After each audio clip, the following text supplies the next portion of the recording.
You're strong. I know.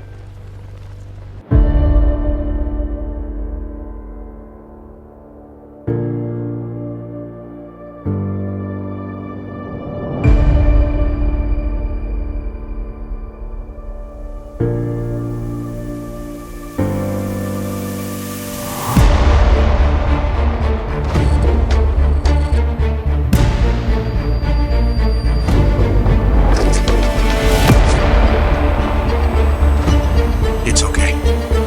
I've got you now. Just like in the movies. Welcome to SuperWonder Legacy. I am Jared. I am here with Brit. What's up, Brit? Hello, hello. And today we are discussing why does DC hate Superman and Wonder Woman, Brit? Because they are the best Could it be characters ever. Well, yeah, we know that. It's almost like we based the entire show around those two characters, huh? Yeah. But I think it's because of the response. They find these characters intimidating. I mean, Tom King has said so much that, well, actually, no, Tomasi said he finds Diana intimidating because he can't put her on the sidelines. Funny, when you're writing a book called Superman and Wonder Woman, you can't put Wonder Woman on the sidelines. Isn't that fun? It is. And it's kind of like, okay, first of all, that says more about you as a writer than the character, herself. Again, Lois was baking pies in your Superman run, so I'm like, I'm not a.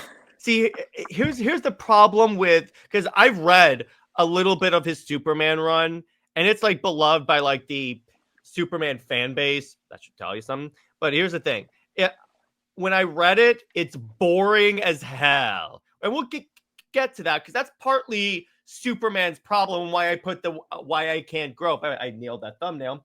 It's the idea of Superman's problem is stagnation. That they just keep doing the same stuff over again. It's like he's not allowed to have a character arc. Wonder Woman is because not a lot of people that know her want to write for her. That's the problem. But the interesting thing here, so with the Trinity, here's the interesting thing, Britt, what I just realized. If you look at past Trinity runs, there hasn't necessarily been a lot of Trinity stories that focus on Diana, but there have been a bunch that focus on Clark and Bruce. Yeah, because you don't have writers who can give her perspective and in a respectful manner without making it seem like she's fawning over either one of them. Even though we are, Super Wonder fans, it's still the fact that, okay, can you write Diana with the respect that she deserves?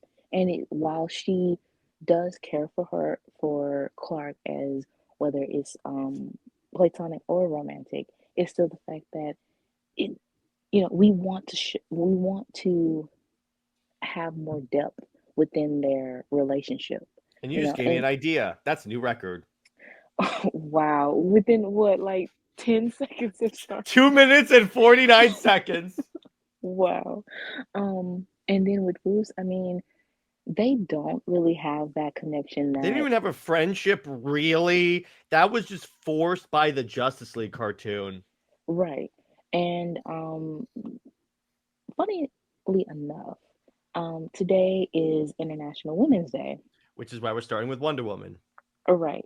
And the fact that DC, they are very performative, that, Wonder Woman she's their top heroine. She is the mother of DC, of the superhero genre. She's the queen, she's the first lady, and yes, I am throwing shade, just so you know. I just realized that. Well, here's the thing, though. It's International Women's Day. You couldn't put out a special issue about that. You do it for Black History Month, Asian Appreciation, and Pride Month. You don't do it for International Women's Appreciation Day. First, for me, being the company that they are, that you have the the first lady of superheroes.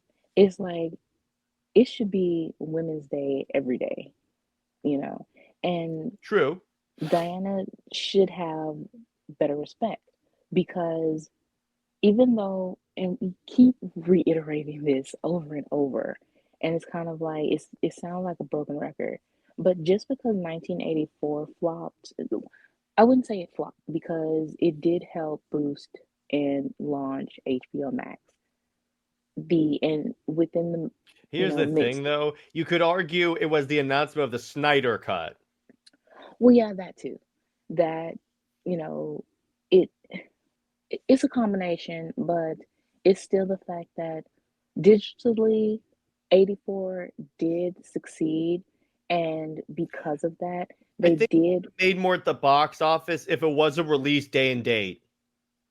that. And I mean, it's in the midst of COVID too, That so too, but here's the thing: you had movies that came out during COVID that performed great. It's just the issue is that when you make it so people can watch the movies at home for relative free, as long as you have an HBO Max thing, of course they're gonna pick obviously, that. yeah.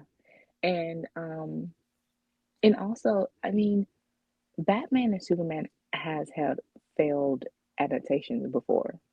So it's like, why the one time Wonder Woman supposedly underperformed, you bench her, you know, and then you lie. Um, and you, like I said, DC is overall being performative and want to promote the Trinity, want to promote the friendship that's non-existent within the comics and hasn't been pretty much since Rebirth. Um, and that she deserves in her own book. I mean, that's really the only time you see the Trinity at least be half decent as a concept.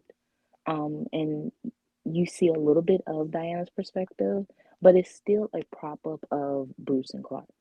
Um, I did like Coonrad, um, Wonder Woman 793. Oh, I assure That, you, Clark knows a thing or two about getting his hands dirty. yeah, that was a good issue, but it felt like it still was a little distant. It felt like it still, Well, um, what would help is if at least Wonder Woman was able to show up in Superman and Batman books. She showed up in Batman in the Tom King Batman book, but as we've discussed before, DC Lois is the reason why she can't show up in the Superman book. exactly. And we'll get to that later. That's something that Hmm. I pointed out as well.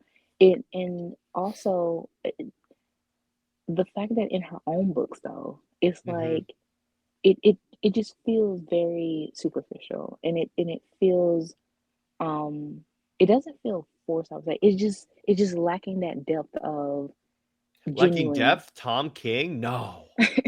And it doesn't feel genuine of a friendship. Um, as we said, that the Trinity is Clark being the father, Diana being the mother, and Bruce being the uncle or godfather. But when you have just the the father and the uncle being getting the attention, where does that leave the mother? And the mother is the most important Hmm. aspect of that.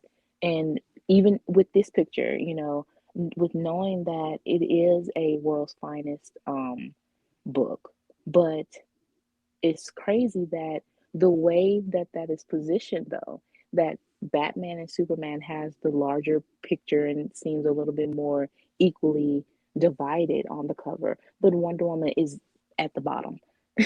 And just kind of like her face, just the way that composition is, it pretty much tells the story of how the dynamic of the Trinity. And I don't like the concept is it's always the way that it was first formed was in Kingdom Come, and again, with Clark being the father, Diana being the mother, and Bruce being the uncle.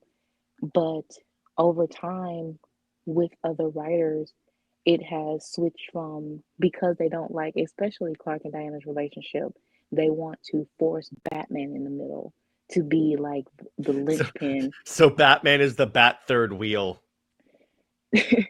And yeah, and He's the bat blocker, if you know the word I'm trying to substitute in there.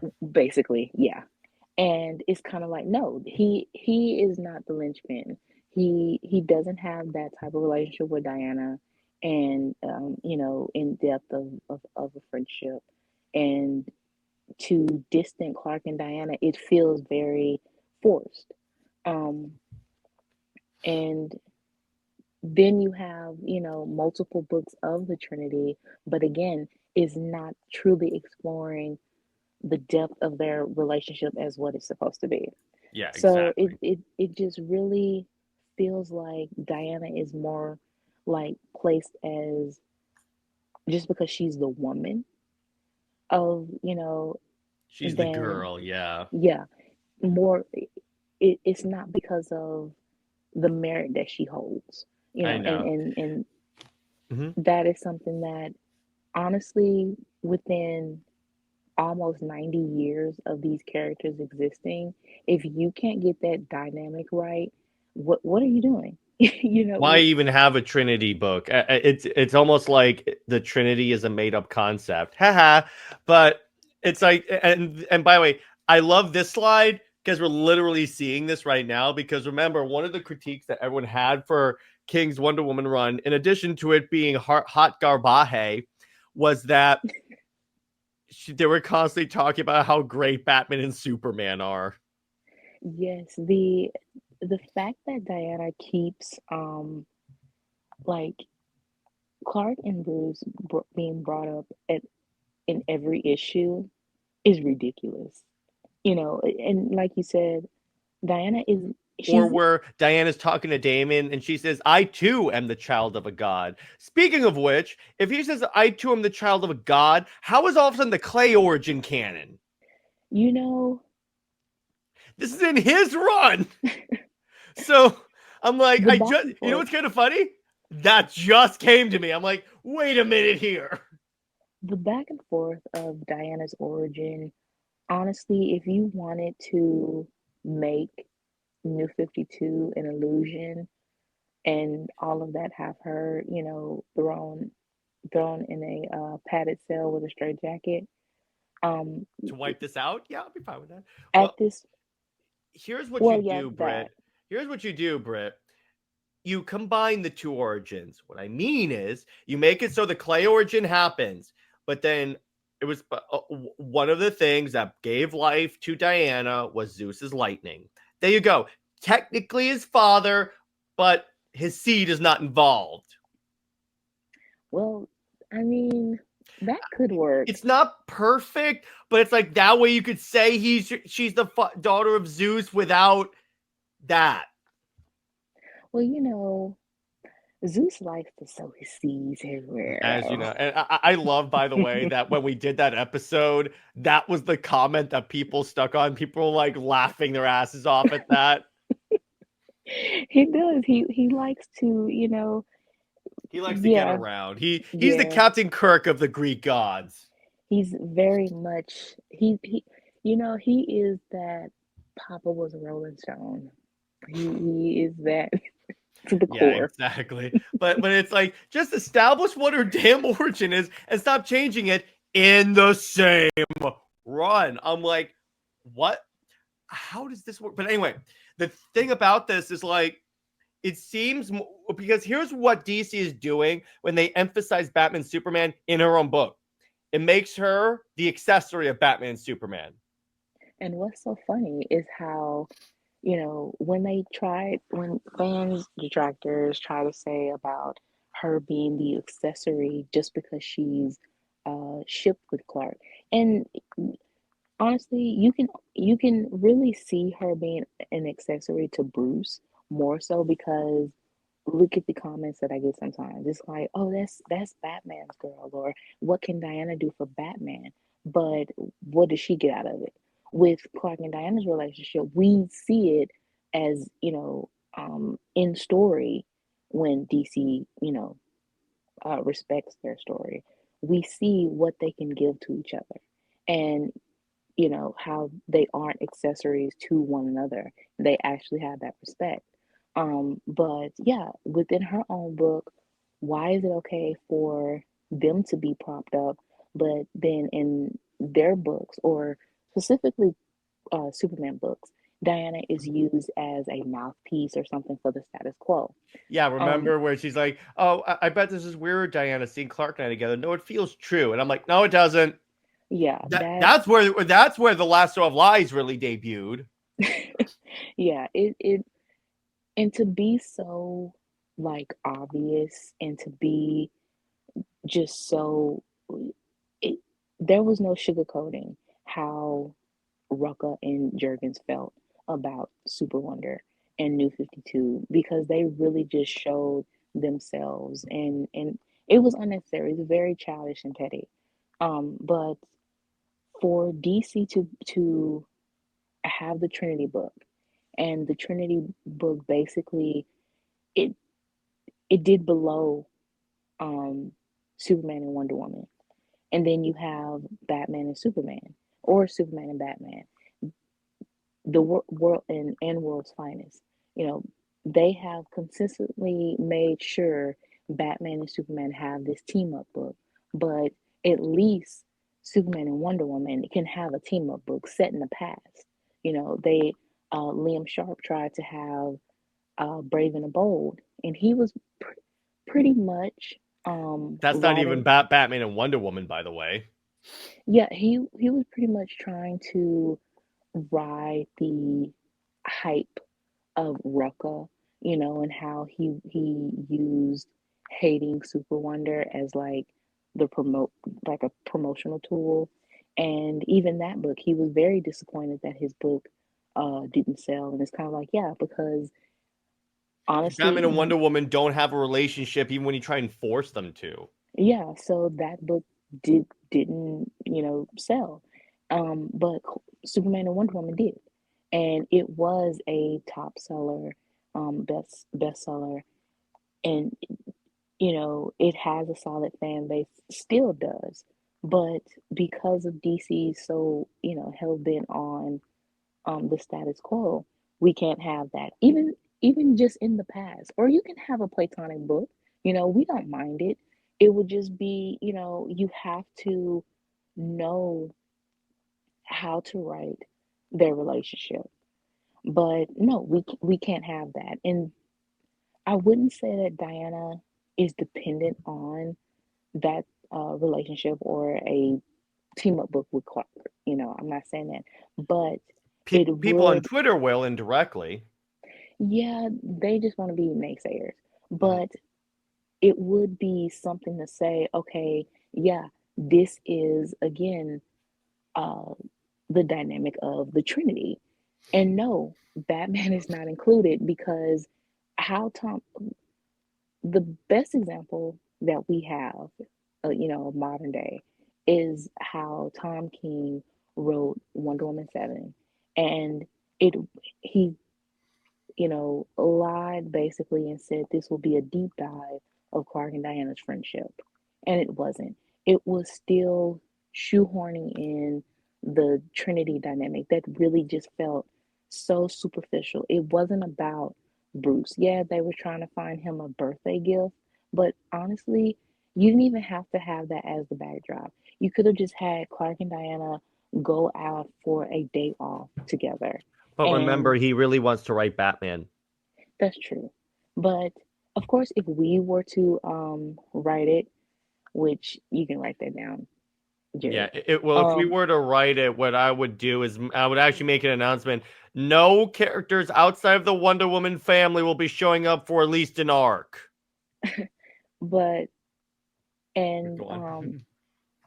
and the fact that, like I said, you didn't have to have Batman's birthday as a backdrop. Diana and especially how You should Clark have Diana's birthday should be the backdrop. that, or it's just, or if you wanted to have like a break, that Clark, as her best friend, took her out, just to relax for the day. to get away from all the drama and, talk to him and have that conversation that they used to have. They used to have these in depth conversations in post crisis. If Tom King actually cares about post crisis or actually knows, he would have did more of that. Then again, he also wanted to make it like this joke and stuff like that. But his sense of humor and whatever is He so doesn't know what a joke corny. is. Here's another way you could do it. Do that. But what you could do also is have it be like they're doing an arm wrestling competition. They're taunting each other like friends on who's stronger, and they're having this in-depth conversation as they're arm wrestling. So you also homage All-Star Superman. Yeah, you if you want to homage certain things, certain aspects, even even if them sparring or something, That you could work know, too. um, or I would have them honestly do like in Justice League versus Teen Titans when they went to the arcade and they did like the Dance Dance Revolution type thing. That'd be good. That would be hilarious. Doing it side by side as a contest. Oh God. That would be hilarious. You can have so much fun with Clark and Diana's dynamic, and the fact that we can't have that because they want to limit it for it being a threat to the status quo is just so petty and childish. But Petty and childish DC? No, no way. They would but never do that. right, yeah, Speaking of petty and childish, by the way, so yeah, I had to talk about all this stuff. So the lack of Wonder Woman content is astounding. Now, that to a degree, I get it because of the contracts that exist for like with the Marston family. But the thing is, DC should at least make the effort to prioritize and say, hey, and we're accepting pitches for Wonder Woman. Give us your best pitch if you want to. We're not. Don't pitch it to writers. Have writers pitch it to you. That is not working for you clearly. yeah. It okay. So going back to one more thing is Yeah. that with the Justice League itself, um, Mark Waid, I would say I would give him this one credit, just one, of him saying that the heart of the Justice League is Clark and Diana. And again, that goes back to our analogy of the father and mother. So, Um, so you're saying that according to Mark Waid, even though Lois is on the Justice League, Diana is the first lady. yes. And honestly, I don't even think that She's not Mark going to be Waid, on the Justice League for that long. It's probably just for an issue, or it's like I don't think she's even on the league because I didn't see a card go to her. yeah, I don't think so. I just think that it's Williamson trying to kind of force I think that. he means she joins the league in battle for a mission. And I think it's only for the Superman book. I don't think it's actually for the Justice League book. Yeah, well, you know what's kind of funny? So in some of the DC issues, in the middle of them, I'm trying to find one so I can show you. They have this splash page that's like advertising all in, and the funny part about it is that they have all these different characters. They even have Trinity. Lois is not on there. She was What it um probably is, now I think about it, is that these are the characters that have their own solo series. yeah, I believe she was on the first little poster, Yeah, she was. and she was in the back. So it's basically like She's again, in the she back. is Oh god, she's not worthy of having the front. and the fact that she is still she's just a sidekick for Superman. She's honestly, she just looks like a random Supergirl to me. She doesn't look no one will know who she is at all. I've seen comments on Instagram with seeing like covers and they're asking who is that? Or the first cover that came out,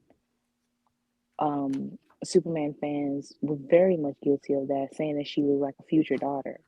And then turn around And then and all of a sudden, now you find out that it's his wife. They're like, I can't wait to see them have sex.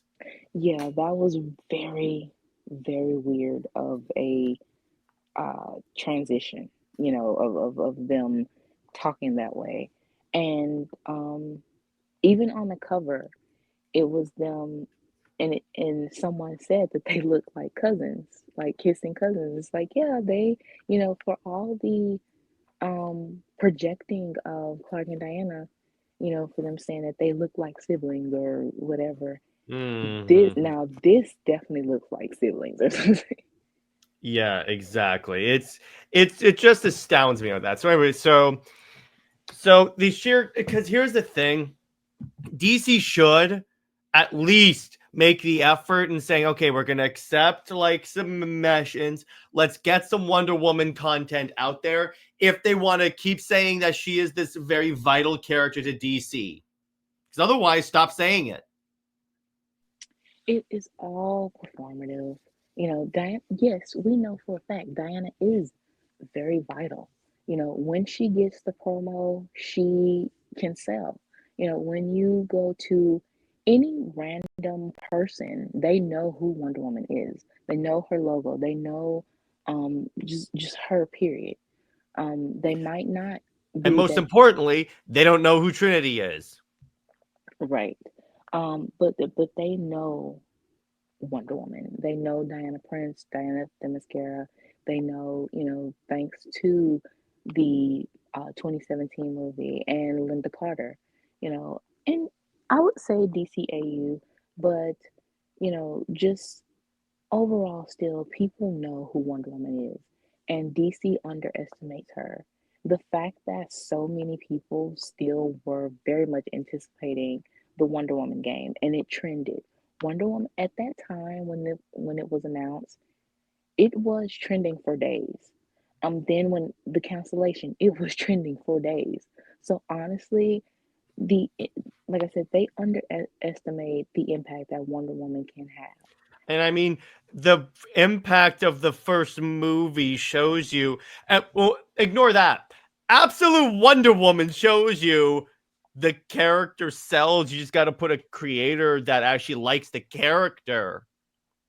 I mean, George Perez, that is the golden standard. And that, you know, even if nothing else, even if no other comic book that anyone know of Wonder Woman, guarantees someone is going to reference George Perez. Oh Like, yeah, you I know, mean, any movie references George Perez. but that doesn't mean twisted. A lot No, of not twisted. Not what King does. Not what King right. does.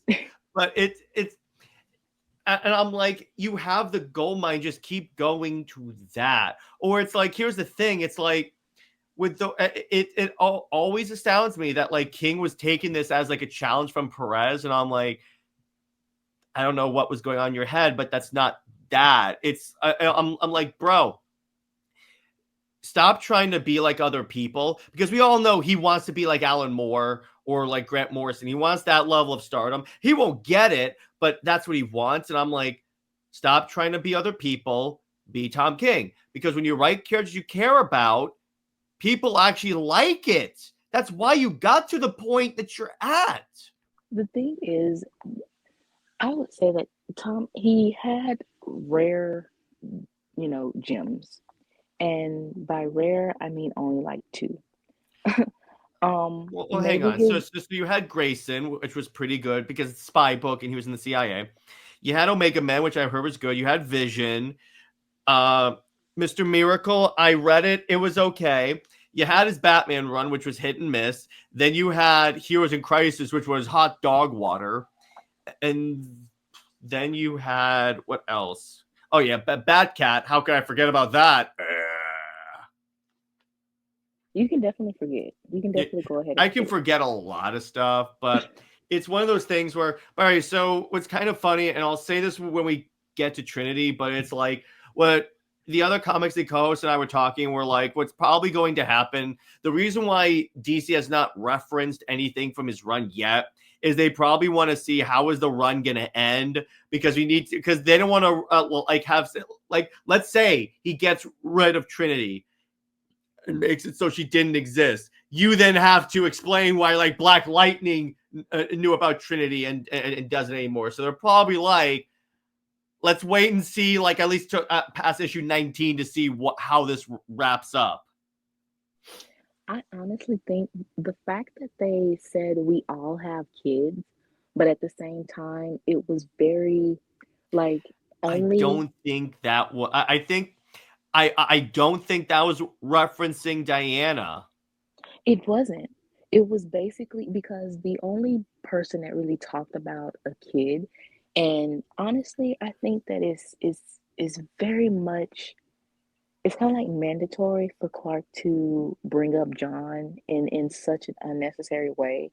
It's like we have to remember who he is, but I, at that time, I don't think anyone like outside of King cares for Trinity. So I think that was more so like a general statement of how it's written, and also even though Diana was in the panel, uh, Black Lightning was really talking to Clark and Bruce, Yeah, I you know. know. So I'm like, it's in the air if that was anything. But my point is, it could be like that's why they haven't referenced anything from the run because they're Right. like, we don't know how this is gonna end. But anyway, with this, it's like you even got like the Wonder Woman game got canceled. Now here's the thing about that.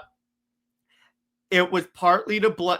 What was majorly to blame for that was the fact that they didn't have enough done, and Suicide Squad flopped, and Multiverses flopped. So it was like I understand from a business perspective what they were thinking. The problem, I think that the cancellation came at the worst point when not only does this get canceled, you have the DCU expansion with nothing Wonder Woman, and then you have the continued stupidity of Tom King's Wonder Woman. So it's like it just happened at the wrong time. Yeah, and the thing is, like, at least James Gunn could have given a hint of something, Mm-hmm. Wonder Woman coming up, if not giving an announcement of like a solo movie or, something, just give something that she has a role at some point. Some point the whole thing about she'll appear before 2027 or something like that. No, Really? that's not enough. That's not enough. So, Especially she showed up within 3 years of the DCEU showing up. yeah, it's not enough when first of all we saw her uh in Creature Commandos, and she was in a She was speared. spirit, yeah. But by the way, but real quick, one point on this slide I disagree with. She was given she was arguably the lead of Dark Knight's death metal. Well, So that was on an event where they gave her the prominence. She was the one that yeah, rallied everyone together. that's true. I mean, but that one time event, and it's kind of like it was still she was the primary. I would say she was the lead. She was. However, it was still mostly Batman though. Batman variants, yeah. Well, the reason I bring that up is because here's the thing.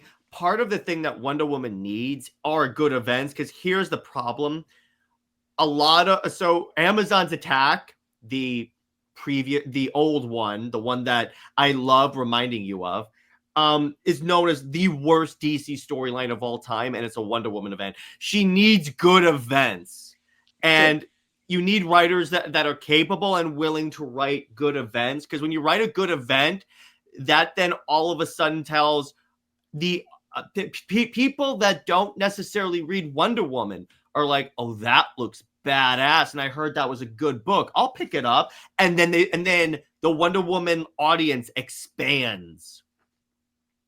Yeah, I just don't know what kind of event You you would know, do. I have some ideas. Hell, I we know. have ideas for an event. Yeah, well, I know we have ideas, but I'm saying how, DC, please hire us.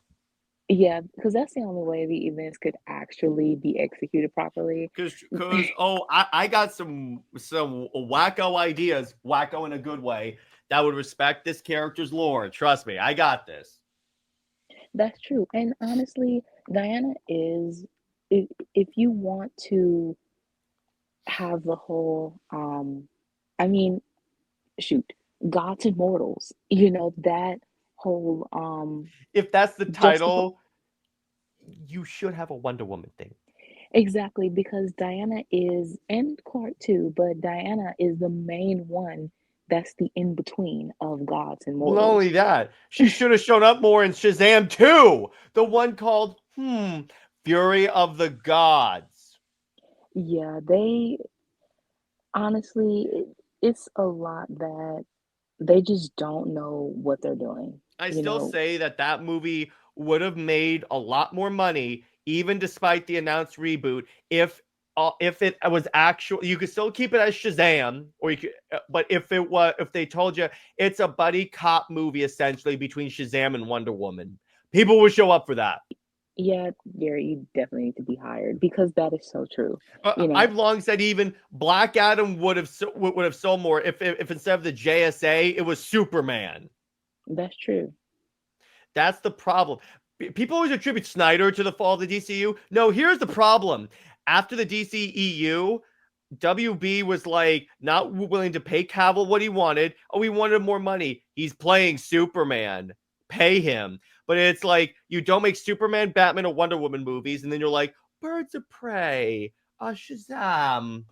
You got lucky with Aquaman, Blue Beetle.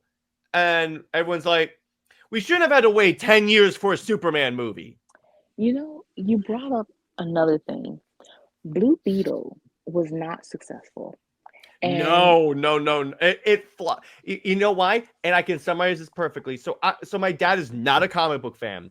So I like to use him as like a test bed. And I tell him, hey, I just got back from Blue Beetle. And he goes, what? He goes, who?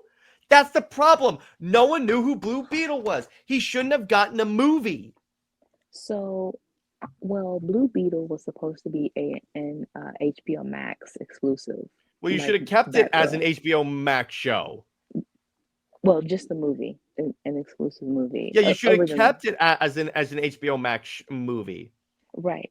So for that to flop, and then you give you green light an animated show for Blue Beetle. Yeah, and you don't do anything for Wonder Woman. I'm a little concerned. It's like when the very fact that Starfire, the very fact that James Gunn's dog is getting a series. No, the fact that James Gunn said that Starfire would be, well, it, apparently the Starfire show is an Elseworld. It's not within DCU, but it's still the fact that Starfire, every character that was in that weird apocalyptic uh, future vision Mhm. in Creature Commandos, those are the main characters within DCU. And whether it is an Elseworld or within, whatever James Gunn is trying to do with the main line of DCU, they have projects or something like that. Except for And Wonder yeah, Woman. well, yeah, for you to have, those characters, and we saw Hawk Girl in the Vision, and she is in Superman. We saw Starfire, and Starfire now announced of having an animated show. We saw Damien. We saw Batman. Damien and Batman, have Brave and Bold. Obviously we saw Superman. Superman has the movie coming out. We saw Supergirl. Um, uh, the Supergirl, Woman of Tomorrow is coming out. Who else? I think we saw Blue Beetle, not Blue Beetle. Booster Gold Hmm. was there. I don't think that was Wally or Flash, one of the Flashes. I don't think that was one of them. I But think you saw Mary Marvel, but the point is you saw a lot of characters, and yeah, I'm and you like, can you can pinpoint the projects that they have, and that has been announced. The only one that was prominent in the Vision, and that stuck out is Diana. Why she should be, if you have Superman, at that time it was Superman Legacy, you have Brave and the Bold as movies. Why is Wonder Woman regulated to a TV show? Well, and even on that, because you bring up here about like she only did and see, here's the thing. I also saw, so someone in my comments today brought up they should bring back Sensation Comics and give her like her Detective Comics. See, here's the thing. I agree with that. But the first thing you got to do is get the main title sales up, because DC is not going to greenlight the sale a secondary book or a third book or whatever, an additional book, unless the sales on the main book are good. So really, it's a matter of the chicken and the egg thing. That's true. And we've had at least Sensation Comics or Sensational Comics digital first, Mm-hmm. and it did okay, but you can tell that it really wasn't. It, if it was print Well, here's the first, thing. Here's the problem with the digital first book. It was still about Diana. So it's like, why would I read read the stories about Diana if I can just read the main Wonder Woman book? Sensation Comics has to be about the Wonder Girls and her world. yeah, it has to expand. I mean, if you have to have an Amazon book, Yeah. it it it just really have to be, because Diana, I mean, her world is so vast, and you can explore different adventures with her, different settings, different interactions. However, it, within its time, we still don't have like the way the Amazons are depicted. We need a solid foundation for the Amazons, because the Amazons have been, disrespected basically since George Perez left the book. I would say Jimenez, maybe Rucka, did a good job, decent job with the Amazons, but other than that, they have, had that awful event that I will not name. Oh, you mean Amazon's Um, Attack? oh, really? Really? Really? Gotcha. Really? Well, they had Amazon Attack. They've I been will a say, Brit, I'm going to emphasize this. Read the newer Amazon's Attack. I will. I won't be traumatized by the title. This one is good. This is the one where if I ever write Wonder Woman, I'm keeping this. Where whenever Cassie barrels through a wall, she screams, "Secret entrance!" I love it. See, King, that's how you make a catchphrase. Um, what else? They New 52 depiction of them, even though that was supposed to be a redemption story, I would say that went a little bit too far. So, they didn't get that redemption. And then you have New 52 Amazons being illusions, according to Rucka. And now, modern, depictions, they basically are irrelevant to Diana, and now that we have King, you have it that the Amazons have always been within man's world, taking away the specialness of Diana, and they're now part of being slaughtered and imprisoned or trafficked, so we need stories that give the Amazons more respect. Yeah, exactly. Oh, yeah, we definitely do. And we need them to be respected to the point where they're not like, we're going to murder men or anything like that, like King tried to put them. No, let's have it where they're actually positive people. Anyway, so then we have the lack of animated content for Wonder Woman or like movies and all that stuff. Because here's the thing. Animated movies, they have less of a reason to, because it's like you can just dump it on Max. There's plenty of. If Kite Man gets an animated series, you have no excuse. I keep forgetting about that show, and I watched a that couple of episodes. It is the dumbest thing in the world. Okay, but like, did it get canceled? Because no one talks about it. I mean, the And you know what's kind of Harley funny, show, Brit? Speaking of Kite Man, have you noticed how since King left the Batman book, he has not shown up at all? exactly. The only time Kite Man showed up is in the Trinity backups. Oh, no So wonder. that should so that should say a lot that the um only time he's brought up is with King, as the writer of the character. Just the same as Gotham Girl and well, her brother is dead, right? Oh, and her brother's dead. And see, here's the thing about Gotham and Gotham Girl: they put a time limit on there. They knew that, like, King straight up said, the more they use their powers, the quicker they're gonna die. So he did put like a time thing on them. By the way, as of September 12th, 2024, Kite Man Hell Yeah has not been renewed Oh, okay. So it only lasted for a season, which pretty so much far. It doesn't necessarily mean it was canceled yet. cancel it because September it is that it doesn't take let's see, September. Oh, it's been 6 months. It doesn't take 6 months to renew a show.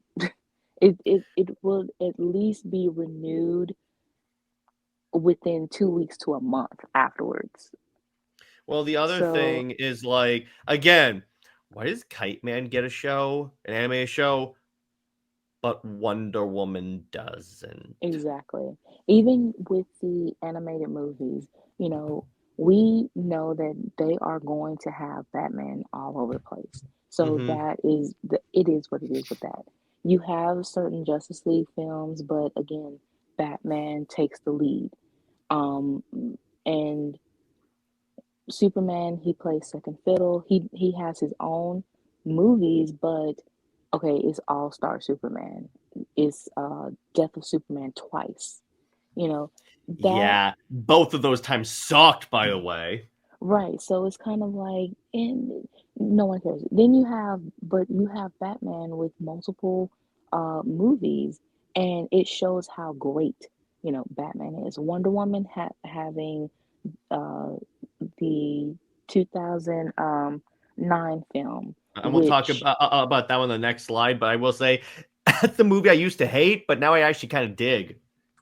it honestly, Steve there was so ridiculous. Like the fact that he tried to get Diana to drink and, um, basically get her drunk so he can, take advantage of her was just so You wonder why I hate Steve. disgusting.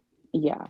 And just that whole dynamic that they try to have with them at the beginning of the film, and then supposedly we are supposed to accept that now Diana is in love with him and they're together. No. And then don't even get me I started on Wonder Woman Bloodline, so we'll talk about that in a second. But Yeah, and then it's like the thing is, actually, you know what? Screw it. We'll get there. But before I change slides, I just want to say I love the shade. We say Bat Wheels 2022 to present, parenthesis. Even a preschool focused Batman show exists.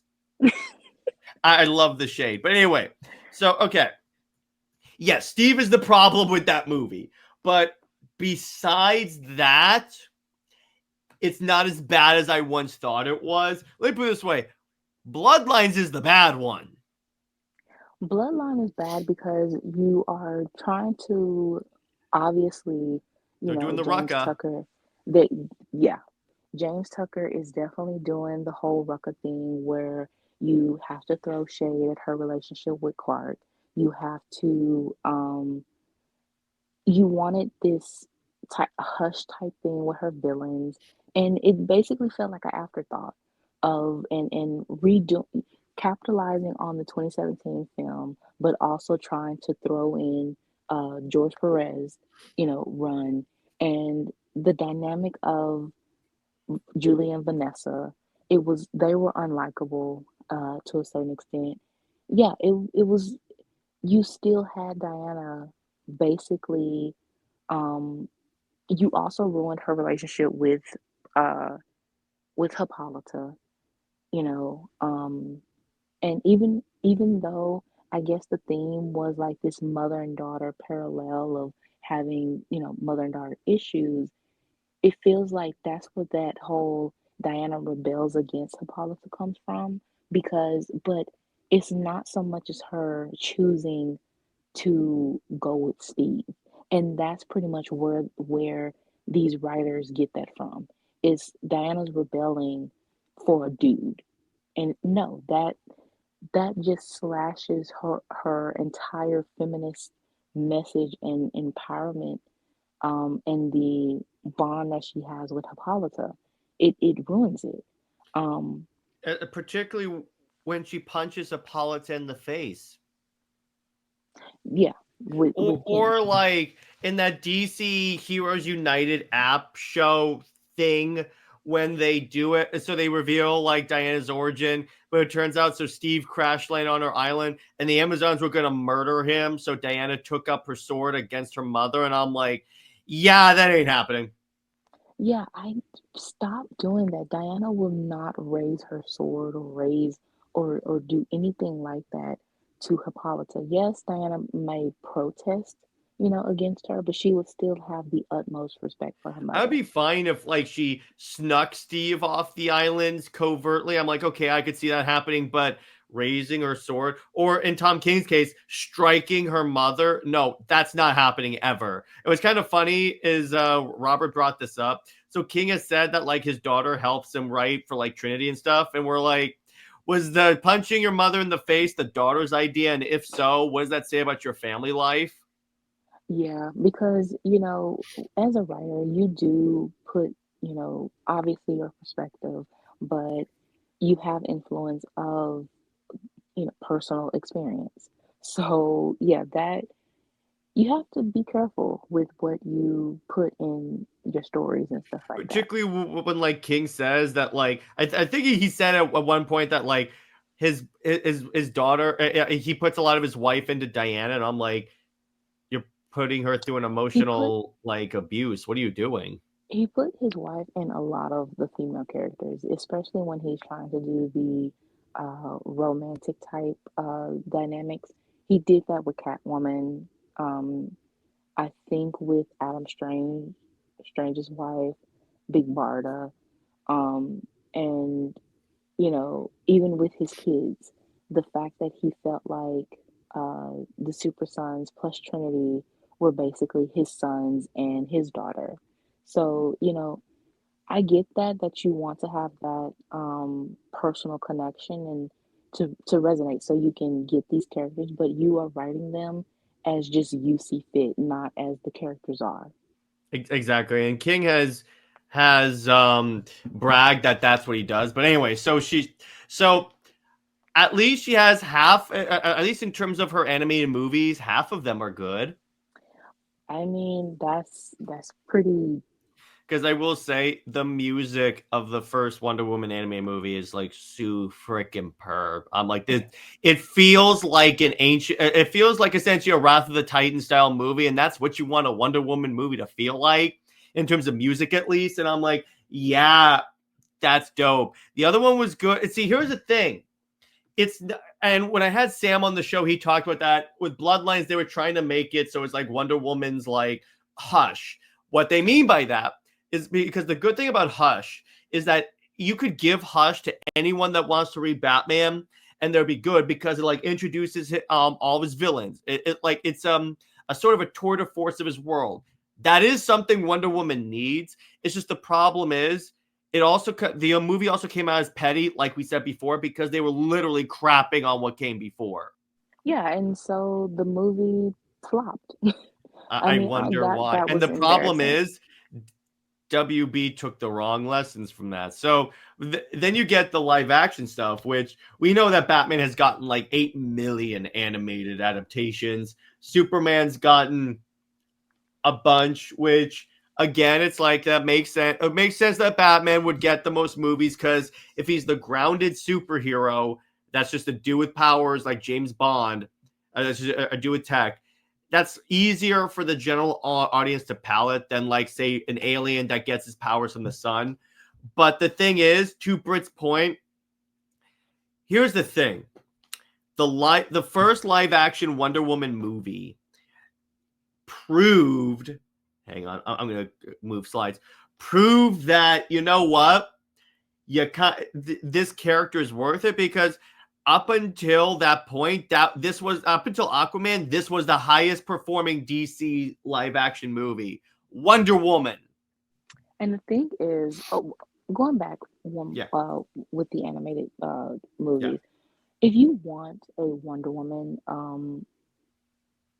that will prop her up and show her skills, show her compassion and In her everything like world. that, and yeah, sort of her world, I would combine Spirit of Truth and A League of One. Yep. You know, The fact because that League of One has not been adapted into an animated movie, at least, it's criminal. because you do have the Justice League there, you do have, but it's a full-blown Wonder Woman story.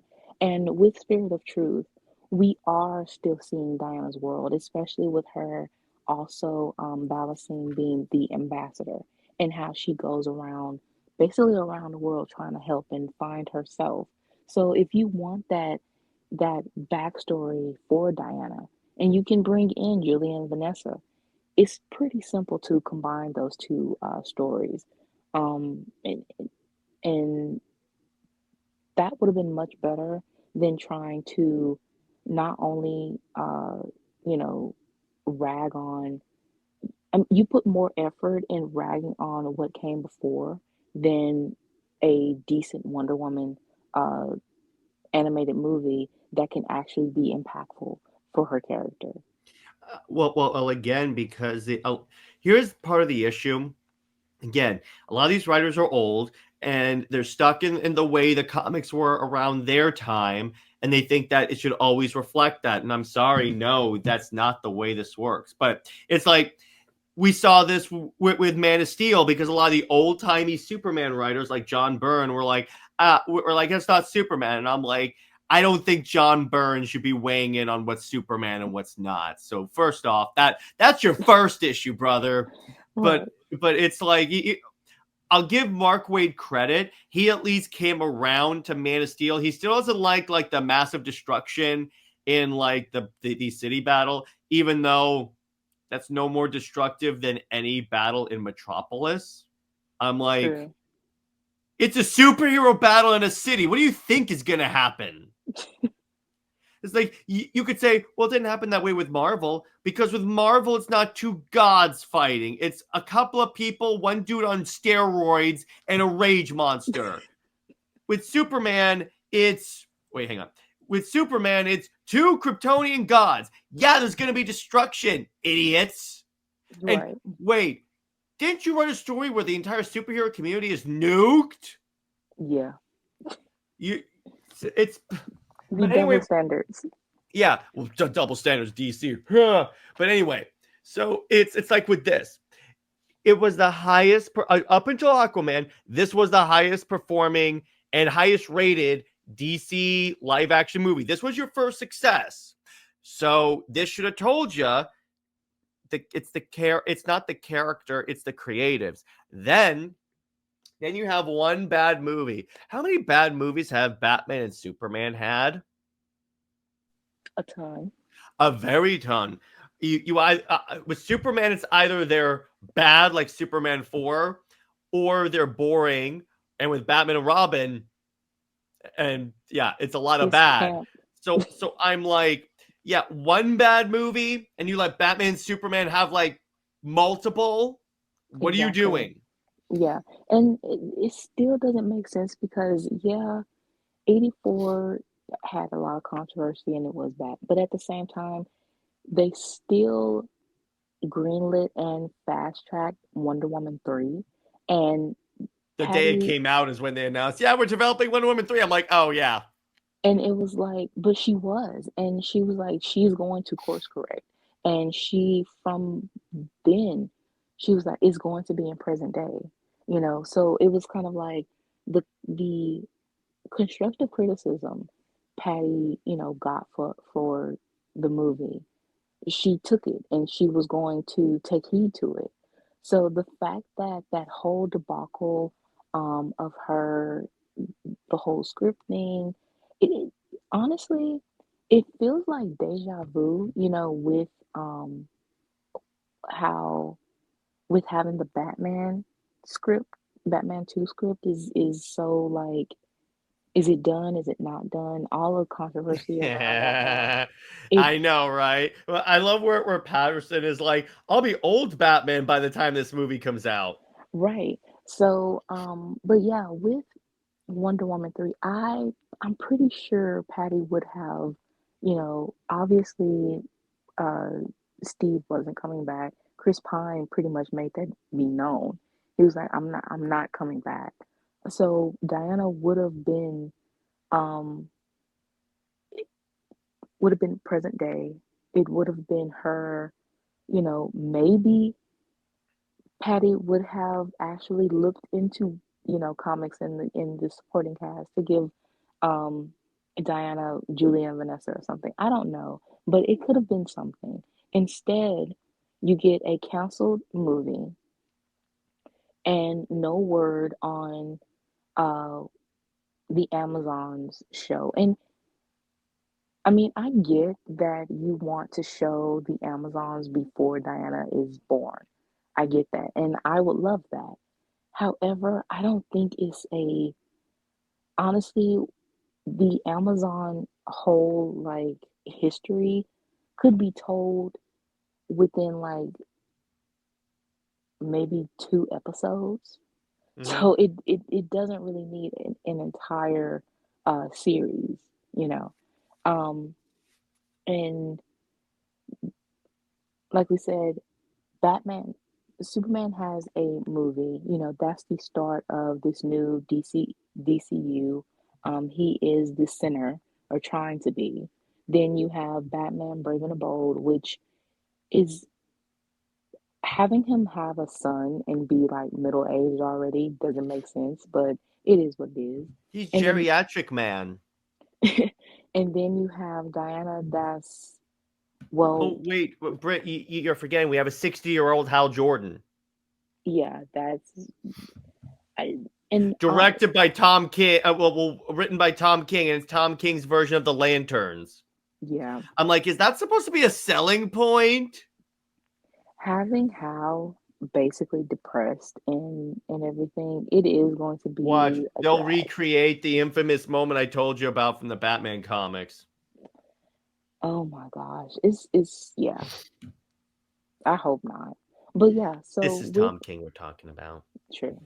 But yeah, with Diana, she deserved just as many chances as Batman and Superman because again, the character, despite the movie underperforming, still the impact around the world though, that worldwide, knowing the character and people still wanting content of Wonder Woman. So yeah, it's very disappointing, a shock, and just so it's such a mess that we waited so long for a Wonder Woman solo. And from jump, from actually giving her a solo film, she succeeded. And the anticipation of giving her a trilogy. Wonder Woman was actually, from her first try, you know, get was able to get a trilogy. And that says a lot on her character. That's how Captain Marvel basically, that it That crapshoot. it had the impact and the character, but not as much as Wonder Woman, I Well, would here's say. the thing. The only reason why that movie did well, Captain Marvel, was because they marketed it as you had to watch this to be prepared for the next Avengers movie. You didn't, and it's here's the thing. That movie is not Carol Danvers. As someone that has read a lot of Carol Danvers, that is decidedly not her. Right, and I have to now do a deep dive on Carol Danvers. I will definitely. I have a run that I will recommend to you that you will enjoy.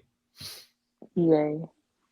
But it's like with that. But it's like the thing is, again, my point will always be, if Batman and Superman can have multiple flops, Wonder Woman deserves it too. But so speaking of projects, okay, so then this chart goes around, which is very angering, because it's like Superman could have like well, for one thing, it's like I love this games. Superman has had 6 games, Batman has had 25, Wonder Woman 0, shows 2, 8, 0. I don't know what that's a secondary one. 6, 2, 1. Hang on, I'll look up the picture because you actually DM'd it to me, so I can actually read this properly. This is the way PowerPoint did it. For some reason, I cut it off. All right, so the first one is films, 8, 10, 2.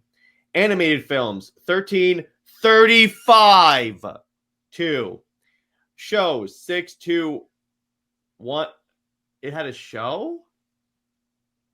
Linda Carter. Oh, the Linda. Oh, yeah. There you go. Animated shows, 280. That I was a little confused. I was like, shows. Oh, yeah, the live action one. And then video games, 6, 20 freaking 5, 0. Which, Honestly, again, I would say Superman is 0 too. I understand that he had like the weird, campy, those type of video games, I'll but tell you this: the tie-in for Superman Returns, the tie-in game, that game is actually really fun. I played it. okay, so you can put like a 0.5. I'll put a 0.5, but it's like 25. But it's like, to a degree, I get it, because A, you have to deal with like all the legality of the Marston contract, and then B, you have to deal with creators that want to do stuff, and that's the heartbreaking part about the Wonder Woman video games. Because according to Gail Simone, everyone there loved Wonder Woman. Yeah, I just think that at this point, DC, again, they don't know how to capitalize on true success. And as you stated, and as we stated multiple times, um, you know, Wonder Woman is that character that intimidates creatives. So even though they know that she's a success, they still don't know how to or want to capitalize because of the expectation. Yeah, exactly. And it's like, it's one of those things where it arguably, that's why I always bring up Wonder Woman is one of the most like neglected characters at DC, because it's like, well, Harley Quinn gets an animated show. Again, Kite Man gets an animated show. When you look at this chart, it's ridiculous. Make the effort, DC. If you're going to keep trying to tell us that Wonder Woman is this very special character and not be accused of being performative, make the effort. Exactly. Then if you're not going to do anything significant with the character, sell her back to Marston. By the way, just, you know what I learned recently, Brit? Mhm. So the contract is that there has to be like a Wonder Woman books being published, books that say Wonder Woman. What I learned is it doesn't have to just say Wonder Woman. In other words, absolute Wonder Woman would count. Exactly. So I'm like, they cancel the King book. Then bring it back later. Just can't cancel it and then maybe like restart it with a number 1. That's arguably what you should do if you restart it. But I'm like, it's one of those things where, it's kind of funny when they did the whole DC All In video and they said new creative teams, new stories, and I'm like, and except for Tom King, huh? And Williamson. But okay, so not only are there not new creative teams, but not new stories, because King is telling the exact same goddamn flawed as hell story. As you can tell, Brit, I'm very salty about this because I like All In. That's the thing. As a Batman fan, certainly as a Green Lantern fan, as a New Gods fan, and as a Justice League fan, I'm enjoying myself. It's just the Wonder Woman fan in me is being neglected as hell and openly browbeated. And the Superman fan is like bored, but with the Wonder Woman fan, I am objectively angry. I'm sure you feel the same way. Yeah, it's... Speaking of pissed off, Tom, perfect transition.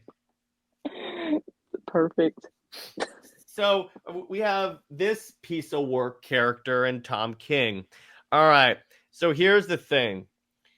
The reasoning behind this is because Batman and Superman have kids, then Wonder Woman has a kid. And I'm like, And he was No. also jealous. He was also jealous of Damien's creation. Yeah. In fact, if I took over and I couldn't get rid of Trinity, because obviously the first thing I'm going to ask is, can I get rid of Trinity? If I can't, what I would do is I would legit have Diana what being a mother adds to her. And then I would say in interviews, it's not about because Batman and Superman have kids, Wonder Woman needs a kid. No, it's about here's what it actually adds to her character. And then I would strip Steve Trevor of being the father in any way. I would make it so that that was never what happened. Like what you could also do is make it so because it's so like confusing that hair strand thing, you can make it where she thought she took it from Steve's strand, but it was actually just hers again. So so Trinity just gets her DNA. Yeah, just get rid Get of rid of her. Steve. Get rid. In fact, when I make Steve the bad guy, it's like he contributed to making Amazon's killing. You could have it where Diana says, "Can I at least see my daughter?" And then Diana says, "She's not your daughter." Yeah, something like that. Because Yeah. I mean, either way, I'll just throw the whole thing away. Maybe we do Again, have to if have DC Diana. allowed me to do that, I'd be like, "Yep, I'll just do that." I'm not even good. The character's not worth my time. That's the thing, because or at least Robert has said that like they should do what they probably will do is give another writer a chance to write her. And I'm like, would another writer really think she's worth it though? Because here's the problem with Trinity. She is inextricably linked to the King Run. Like she is Exactly. the symbol. As a baby, she is the symbol. Because when people see that baby now, because of that because the first all-in issue, people are gonna see the butchering of the Clay origin.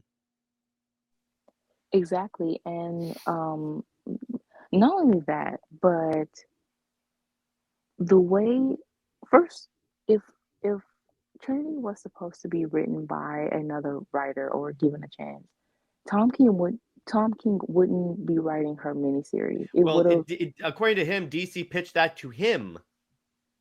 He's lying.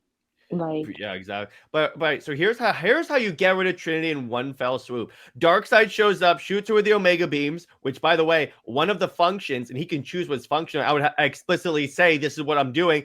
Wipes her from ever existing. That's it. You're done. That way, yeah, the baby's not harmed. It just ceases to go away, and Trinity obviously is a burned cinder in the future. because if DC actually was invested in Trinity, first of all, issue 14 would have had like many more variant covers. It would have been something like actually promoted heavily as Or the something. Trinity special would have gotten more promotion.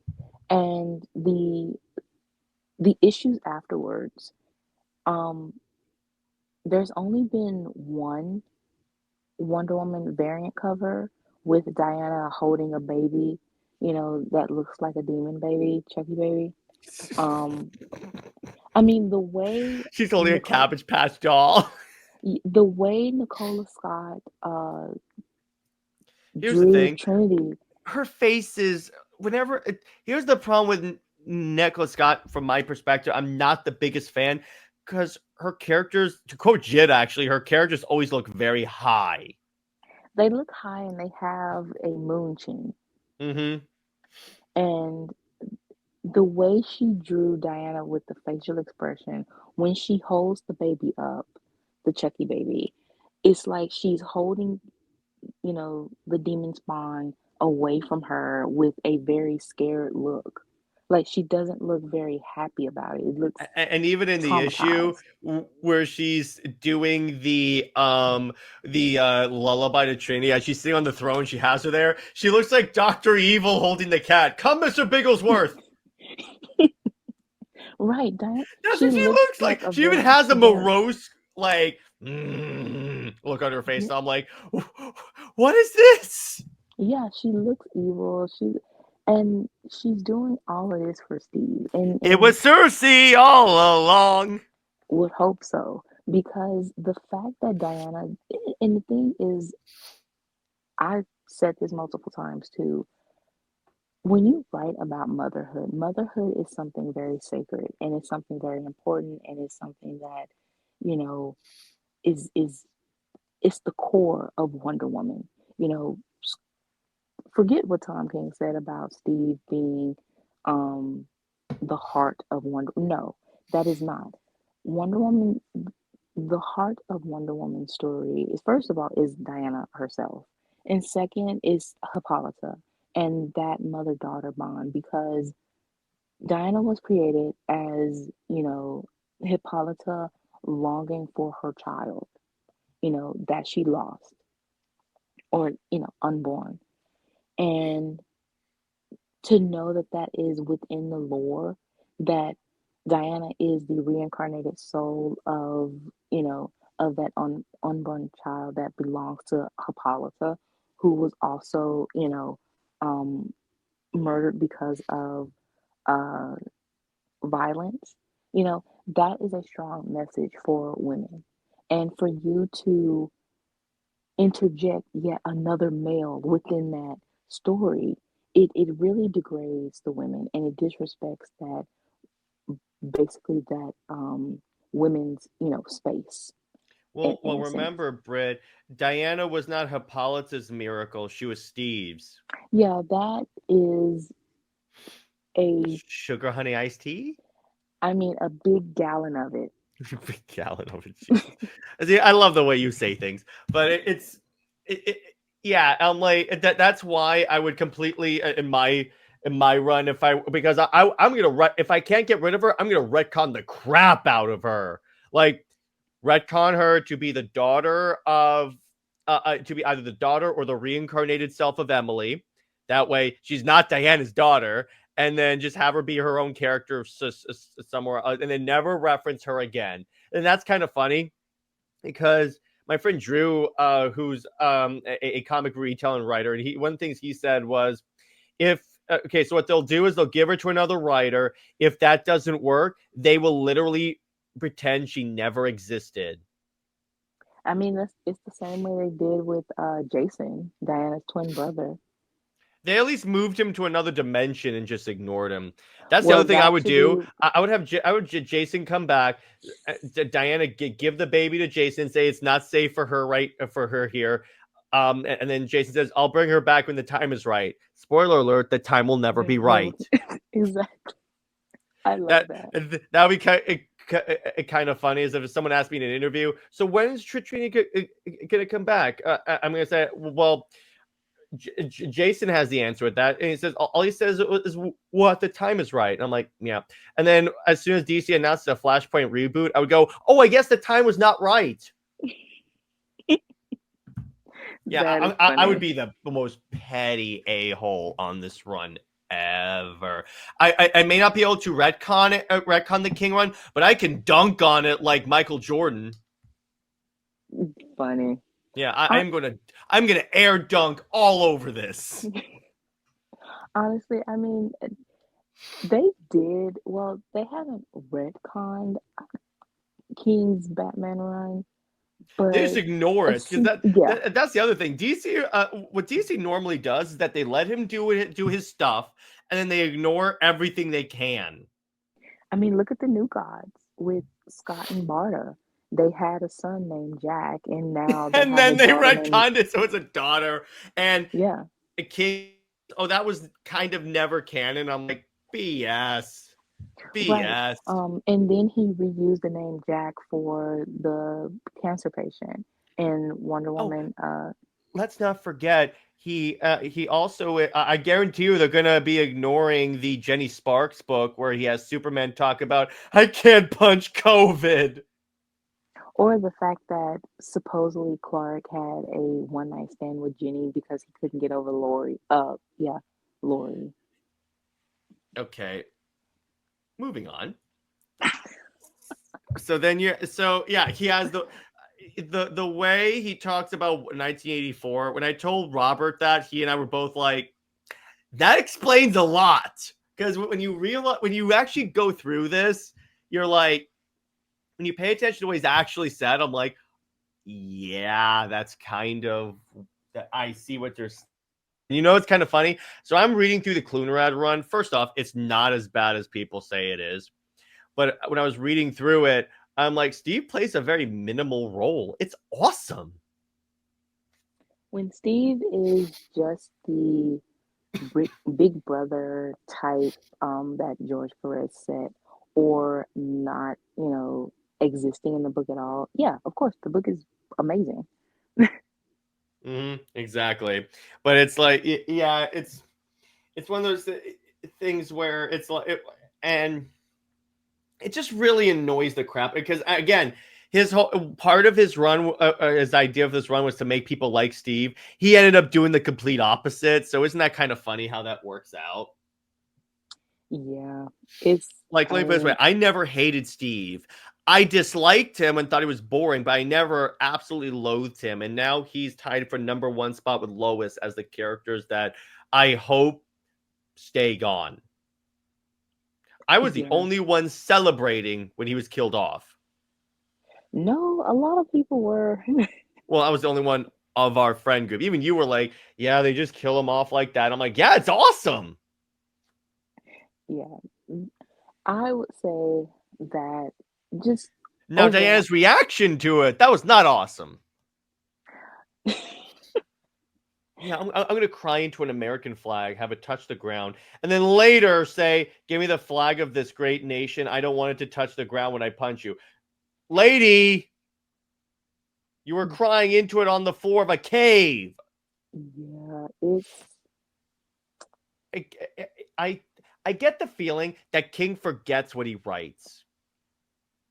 of course he does, because it's not genuine. Which I'm like, It's, don't they send you a copy of the books that you write? So no, don't you have it in your drafts? Or don't you have this vast comics knowledge? And didn't you read like a crap ton of Wonder Woman? supposedly, Every supposedly. time he says I know comics or I like have a big thing, audibly I say BS. Yeah, he honestly, when writers say that they've read this and that, you know, I doubt it. It's marketing. It's like yeah, when a Hollywood actor is like, "Oh, I always was a big fan of this love this character." character. Yes, The only the thing that's or it's like when Amber Heard was like taking pictures with Mirror Comics, and I'm like, okay, but I do like when Gal was cast as Wonder Woman. She actually at least said, I went back and I read a lot of the comics to prepare for the role, and I'm like, that's more believable, I guess. none of these actors really know these characters. Hmm. Some of them can be fans, but if it's I something, think Cavill knows Superman though. oh yeah, he's been. I mean, Cavill knew the lore. He's very much a nerd. We see him. I mean, the fact that He's he building posted PCs and talking exactly. about like Warhammer models. And Affleck is a Bat fan. He used his cash on Goodwill Hunting to make an actual Bat cave. Yeah, so you can go back, and pretty much tell what actors are genuine when they talk about the characters. But yeah, most of it is PR. And with um the fact that Tom King, he was so confident, or it's not even confident, is being egotistical. And for you to feel like, oh, I can mention the movie and think that was like some type of flex I'm like, of, that's the movie that people hate, right? If you had said the 2017 movie, I wouldn't have had that much of a violent reaction. it's really, I don't know, it's just the fact that he, like, I don't have respect for the fact that he made this self challenge. For, like, you can challenge yourself creatively, of like, in a respectful manner, for, past writers, but for you but for how King is basically making it seem like, is that he wants to be better than Perez. So everything that Perez basically put forth within, He's what trying to he laid say out. this is how Perez's run should have been. Exactly, exactly. So with Julia and Vanessa, obviously Julia isn't mentioned, but Vanessa has this sick, twisted, um, instead of being Diana's sister, she has this, six, uh, That's twisted. the other thing I would retcon out. I'd have it be like she was mind controlled by Cersei, and she goes, "I don't know what that was, but that was stupid." Yeah. I would Um, constantly have people calling stuff from this run stupid, or like Wonder Woman goes, "I wasn't myself." something like that. And trying to force Steve to be important because again, Perez didn't have him. He was important, but he was still that big brother figure. He wasn't the love interest. And honestly, Steve, well, selfish stalker Steve would say that Diana basically belongs to him and be possessive So as Rebirth Steve, Rebirth Steve, Silver Age Steve, new um, New 52. 52 Steve. Well, majority of Steve, so that's the one thing that Well, actually, seemed that like even like Golden and Silver Age, because wasn't he like he was obsessed with Diana? he was obsessed for her to stop being Wonder Woman and marry him. Have you read the Superman versus Wonder Woman comic from like the Silver Age? I did. Yeah, remember when Wonder Woman goes, "Oh, Steve, I wish you would just leave me alone." That is the Diana, you know, honestly that we need. That Steve can be possessive, not possessive, obsessive with her, and Ooh, but here's what you do. Here's how I would do it. This is extra petty, Brett. You're getting extra petty, Jared, tonight. So what I would do as soon as I come on, Diana and Steve invites Diana to like a movie or something like that, or like Steve meets her for coffee, and then here's where I get extra petty. So at a certain, they talk about their past, and then Diana says, "I can't do this. The I care for you, Steve, as a friend, but the problem is when I'm with you, I'm not myself." yeah, Yeah, be as it's like petty I as don't for possible. some reason I don't act like myself. Ha ha! I feel like I'm wearing a straight jacket or something. I I feel like I've never been home, but that makes no sense.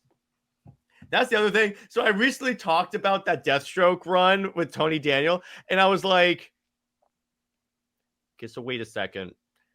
Diana's never been home.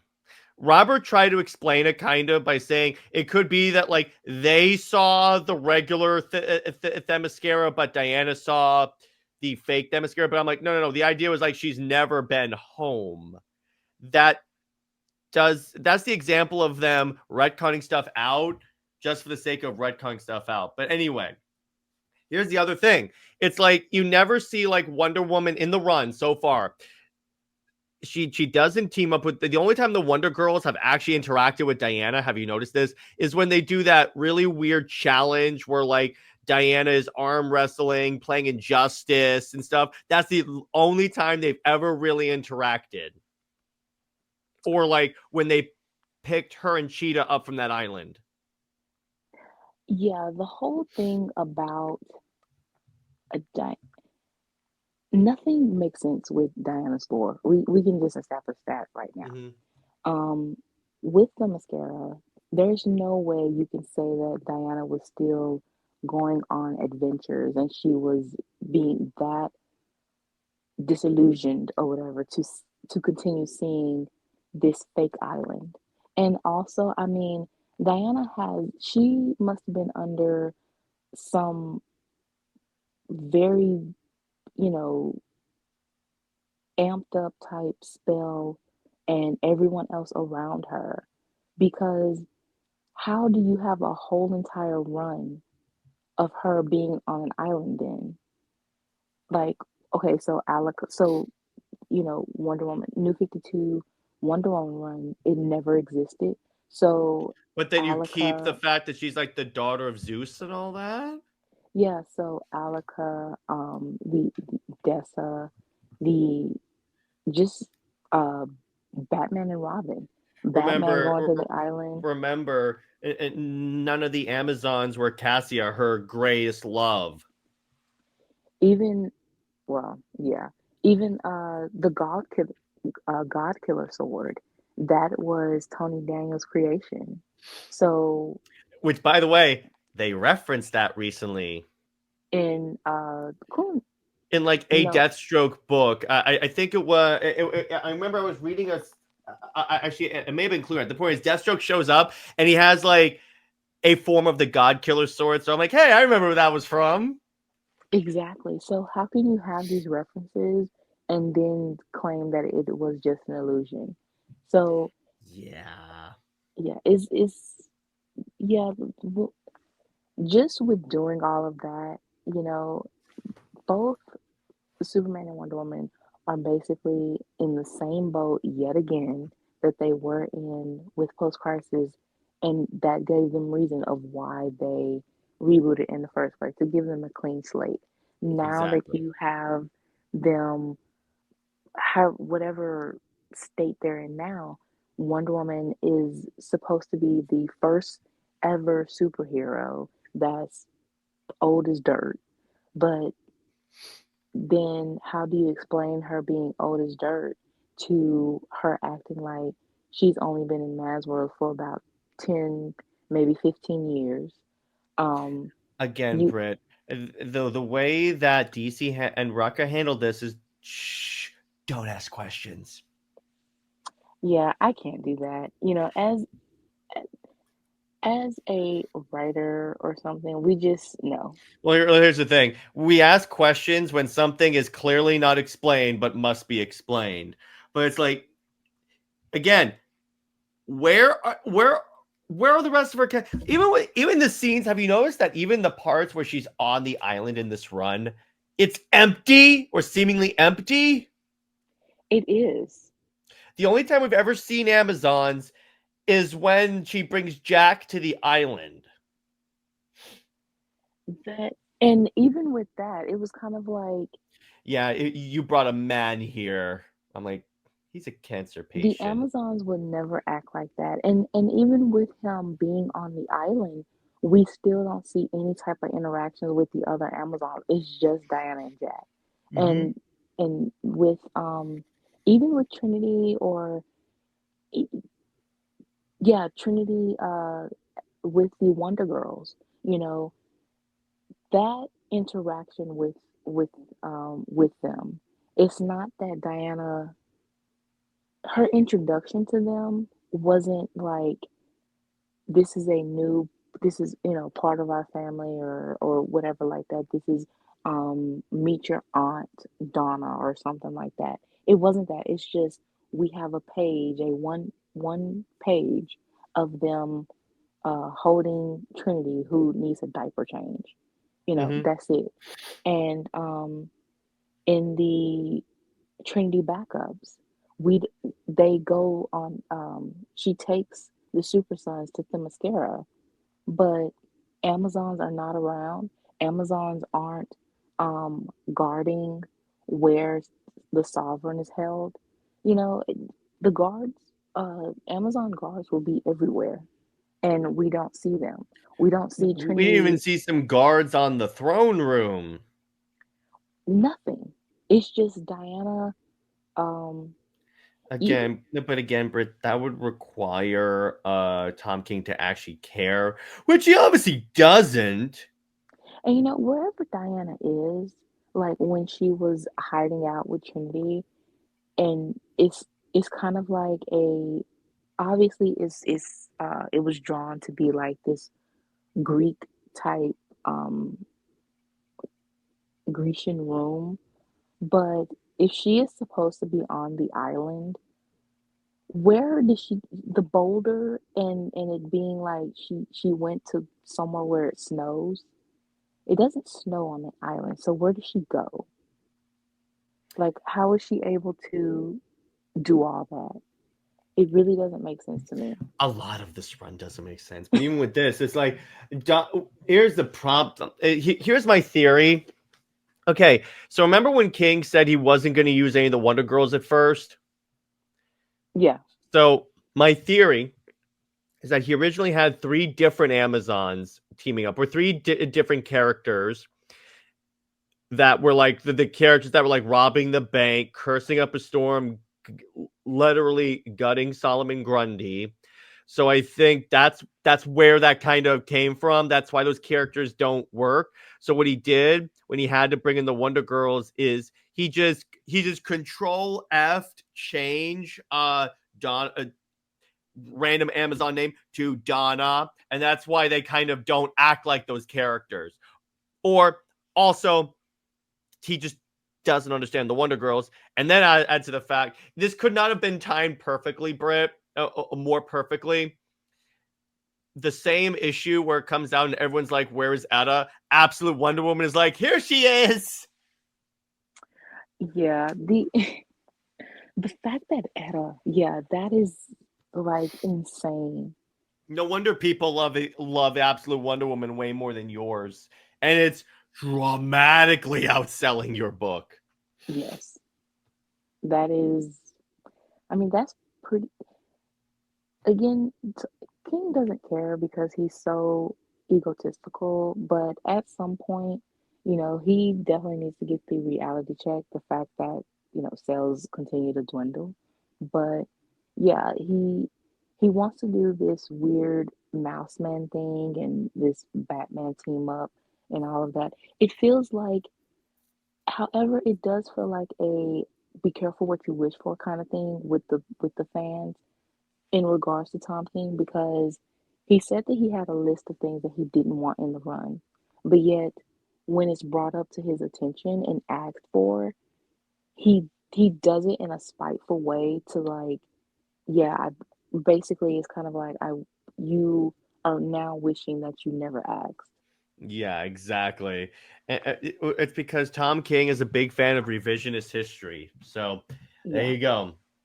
But so then you get to the the fact that, and this is something that Brit and I have complained about a lot, particularly on the Superman side, about how Batman and Superman show up in Wonder Woman's books all the time, but Wonder Woman can't show up in at least Superman's books. Well, again, because she would upsell Lois, which that's not really hard to do, particularly nowadays.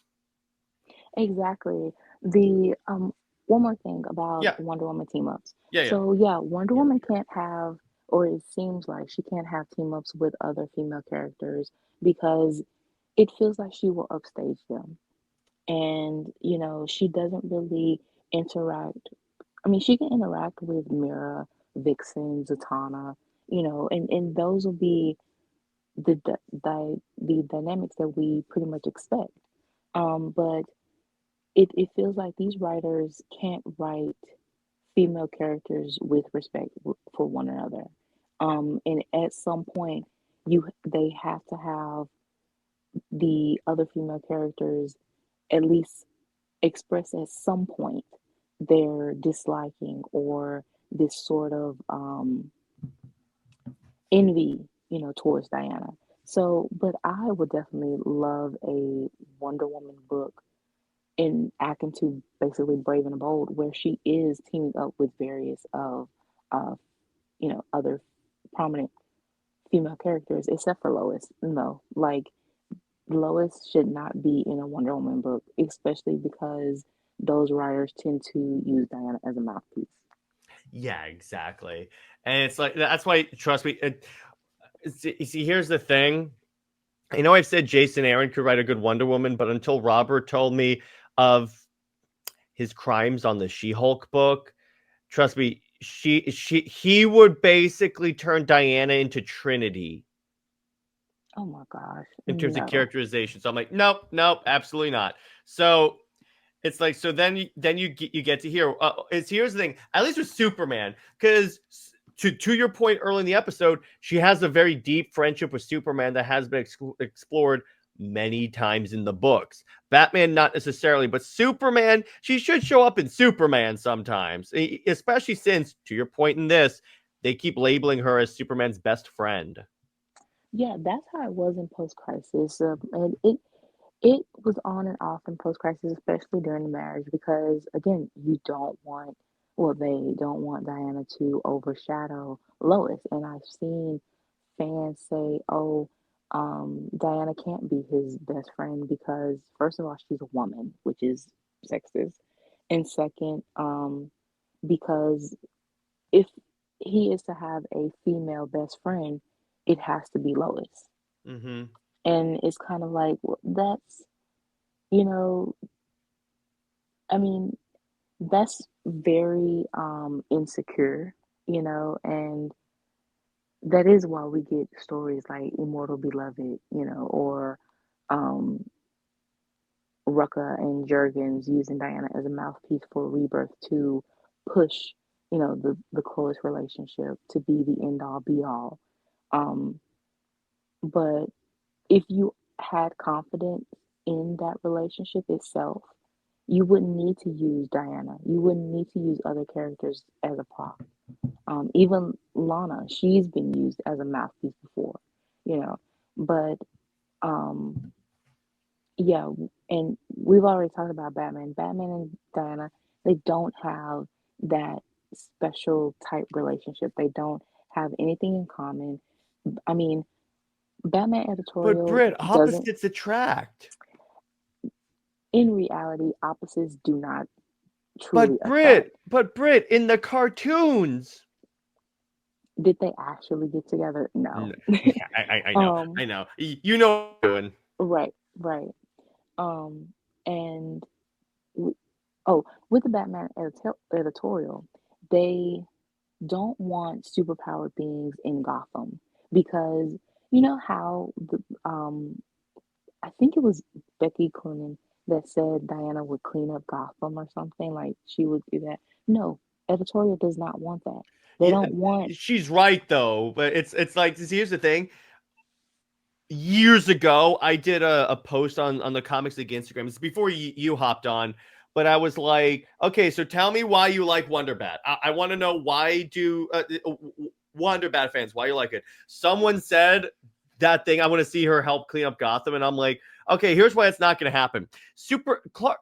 Bruce is best friends with Superman, and Gotham is still a hellhole. Exactly. They It, don't want that. They don't want that.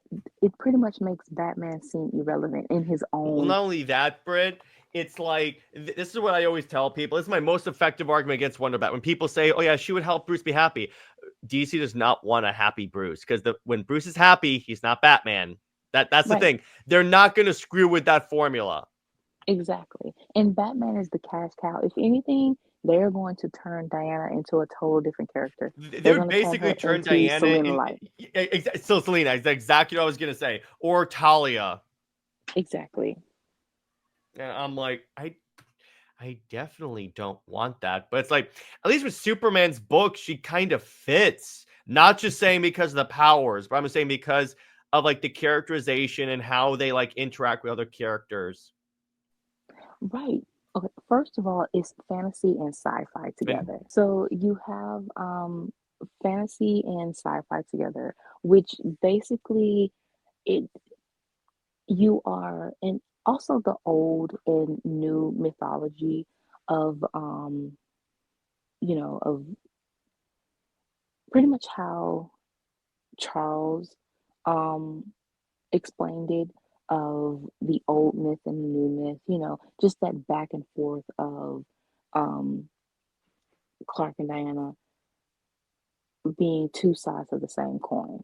And we also are exploring the different perspective of the immigrant and the refugee, all these different aspects that they have similarities but also balanced off by differences and vice versa. Um, then going back with Batman though, you had even Nightwing and Starfire. That's pretty much why they aren't together. Um, Goes back to the Batman editorial. They don't want superheroes or superpowered beings in Gotham, or because it makes the Bat family just seem irrelevant. Um, and you are essentially changing Gotham.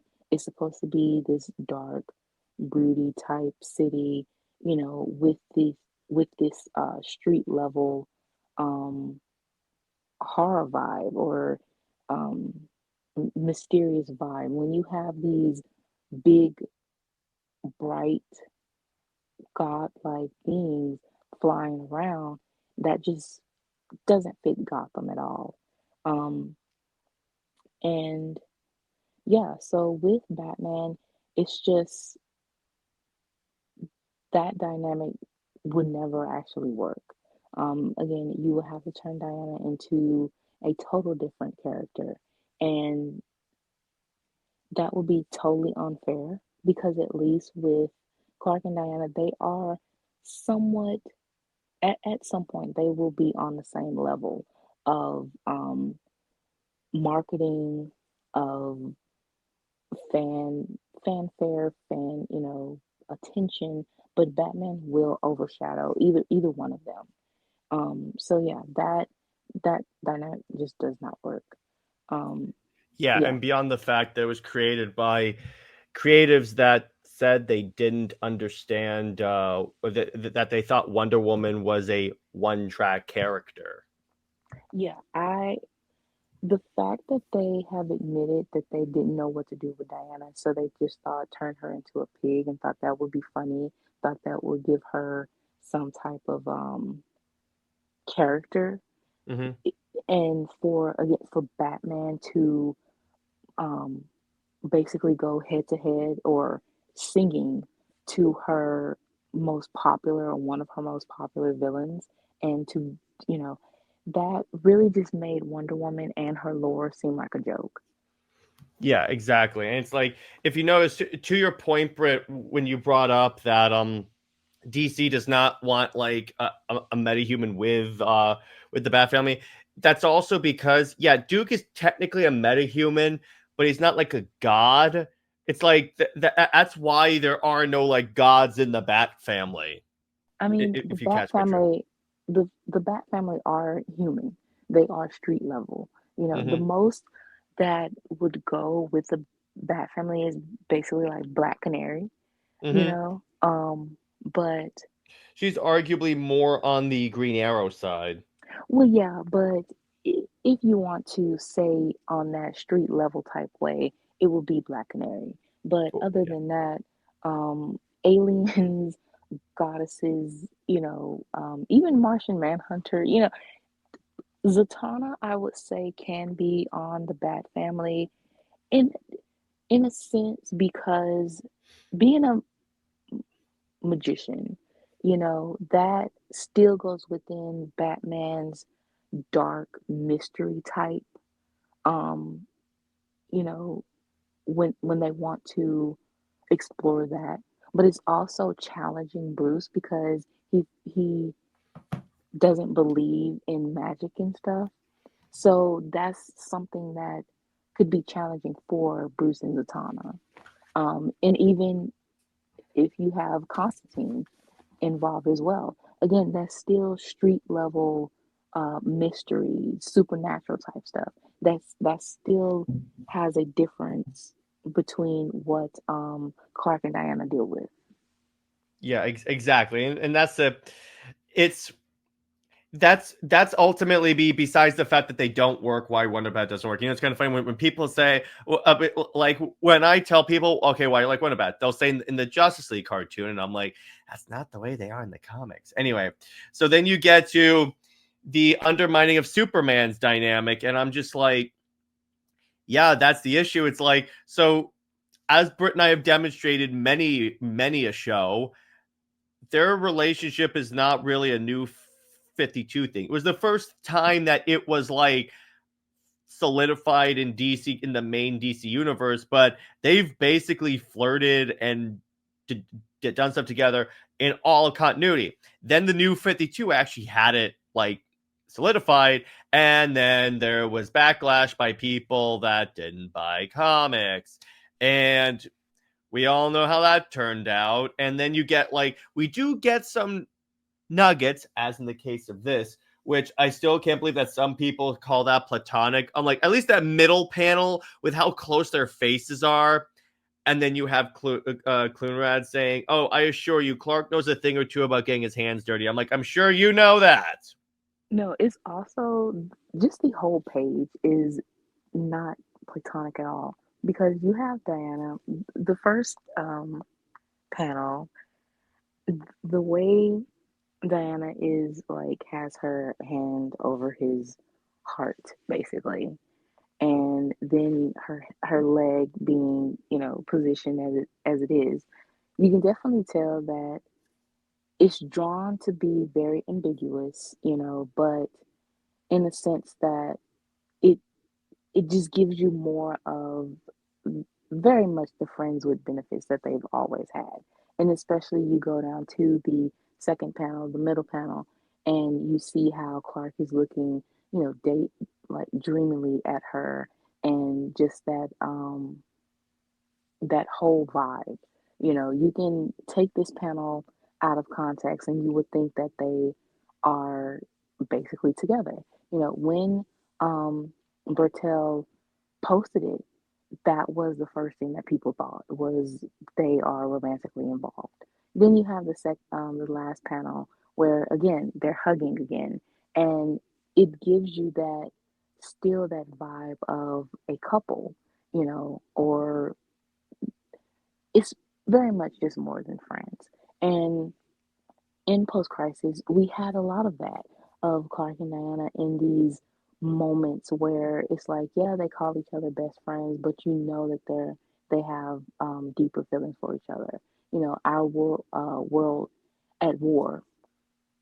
That for Clark to feel like basically his breaking point was if he lost Diana, you know, um, and he So he doesn't chose. say that about Lois.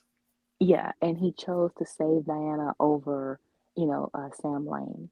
But then you turn around and have to have, or Wonder Woman 141, where Clark and Diana share a dream. And then you turn around and have to say, well, no, it was a one-sided thing from Diana, and he really loves Lois. Or you have to have Immortal Beloved. And the back and forth between this is how he feels, and then no, he really does love Lois. No, he's gonna go to therapy because obviously he does have feelings and need to talk about them. But he gets angry, written to be angry if Wonder Woman's brought up. Um, just these different scenarios of Clark and Diana's relationship being used as a mouthpiece, to say, no, this is not what it is, but yet the art says otherwise, you know. And with that drama, ongoing drama with Clark and Diana, you don't have that with Clark and Lois, especially even with her having powers now. You know, with the latest issue that we talked about last week, to have it written that Lois says she thought it was like all fun and games. Having powers is not all fun and games. And I would think a grown middle-aged You've woman seen what would. Clark deals with on the deal. Clark died. You remember that. I mean, you supposedly have PTSD from it. So how is that fun and games? And then Again, Brit, don't question it. Just read and consume content. Don't question it. I mean that content will make you lose a bunch of brain cells for All sure. right. Well, you know what? We might as well transition over to the Superman side of this discussion, where, like I said at the beginning of this, his problem is stagnation, and it's like they won't let you try new things. Or in the case of the identity reveal they did with He Who Must Not Be Named but had a crappy Superman run, the problem with this, I like the idea of it for story. The thing is, okay, there are two things about the identity for Clark, at least, because I don't think Diana needs a secret identity. For Clark, I'm fine with him keeping it, because if he gets rid of the secret identity, it veers too much of him being Superman full time, and that's not necessarily Superman, if you will. But with this, they didn't do anything with it. It's like, it would have been one thing if like he reveals identity and a super villain like the Joker in Kingdom Come past took over the Daily Planet and took Lois hostage because Superman is from there, or someone attacked Smallville, but they never really did anything with that. Thing is, even if he does have the identity reveal, and I've written this, you can still have Clark Kent. You can still have the global reporter, not Daily Planet reporter. You know, Mm-hmm. at that point, he would lead the Daily Planet. You know, because he just need to broaden himself. But he can still be Clark Kent. He can still wear the glasses, but he won't have that galoot type attitude. He's more like New 52, where you can actually seamlessly balance and blend the identities together. He will be more into in scientific, aspects, and the farmer and the scientist can blend together. It's just that the thing with DC is that the character traits and stuff like that, they want to compartmentalize them and separate them and have them so far apart when they can come together and make something unique with these characters. Mm-hmm. Diana, we've talked about her with being a diplomat and, the ambassador of peace, but also the warrior of peace. You can have that where she's fighting both both sides, and it's not her having to choose both sides because honestly, they're different fights, but they come together at some point of wanting better for the entire world. So it all comes together for her as well. And being a teacher, she wants to teach young girls or how to have that empowerment and to have that strength that they need to fight against injustice, to fight against inequality. But at the same time, she's also, or she can teach young girls how to defend themselves physically, not just intellectually and emotionally, but also physically. With Clark, he can, teach people of his world, because I'm not saying that he can be like Captain Planet, but the fact that he came from a world that, caused its own destruction. And we see in reality and how DC plays on this of, the world basically on the brink of its own destruction. Mm-hmm. That can work out with Clark being that, and also, the quote from Jarrell that Clark is supposed to lead people into the sun and lead them to better, lead them to something that save them from doing basically a Krypton destruction 2.0 with Earth. And so within that, that is blending in the scientific aspects of it, of finding cures, of finding more um, environmental, friendly type ways of doing things, and the agriculture aspects of it of being a farmer.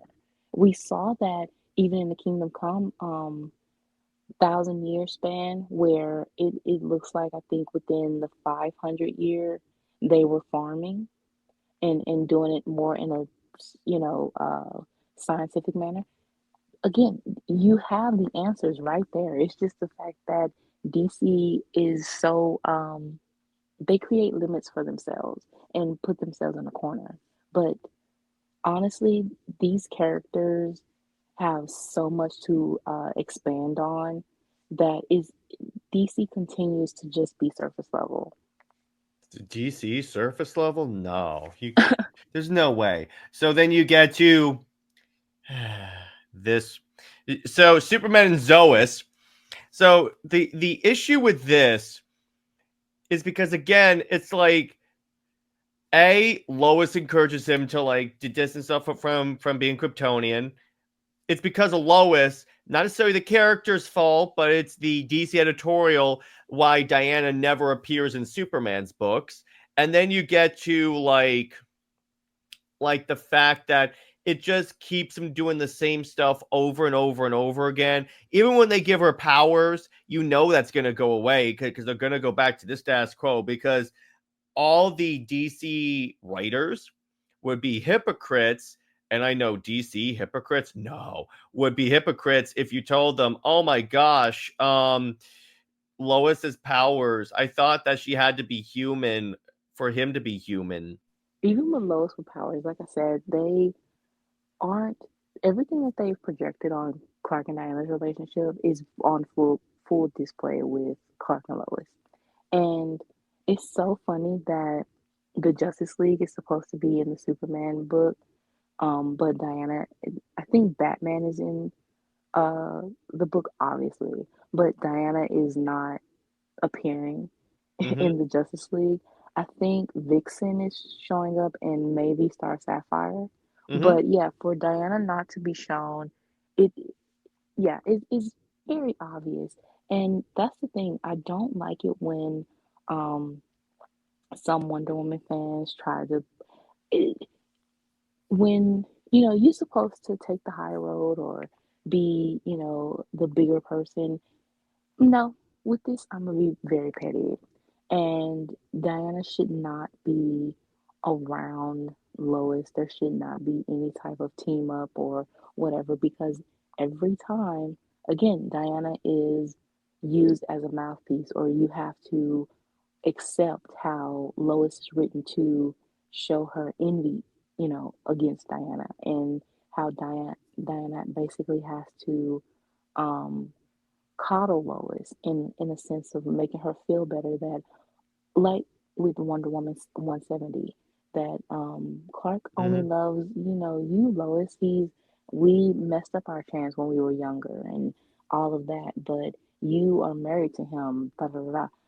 Okay, but obviously if Lois is having these written to have these insecurities, it's written that there is something unresolved between Clark and Diana.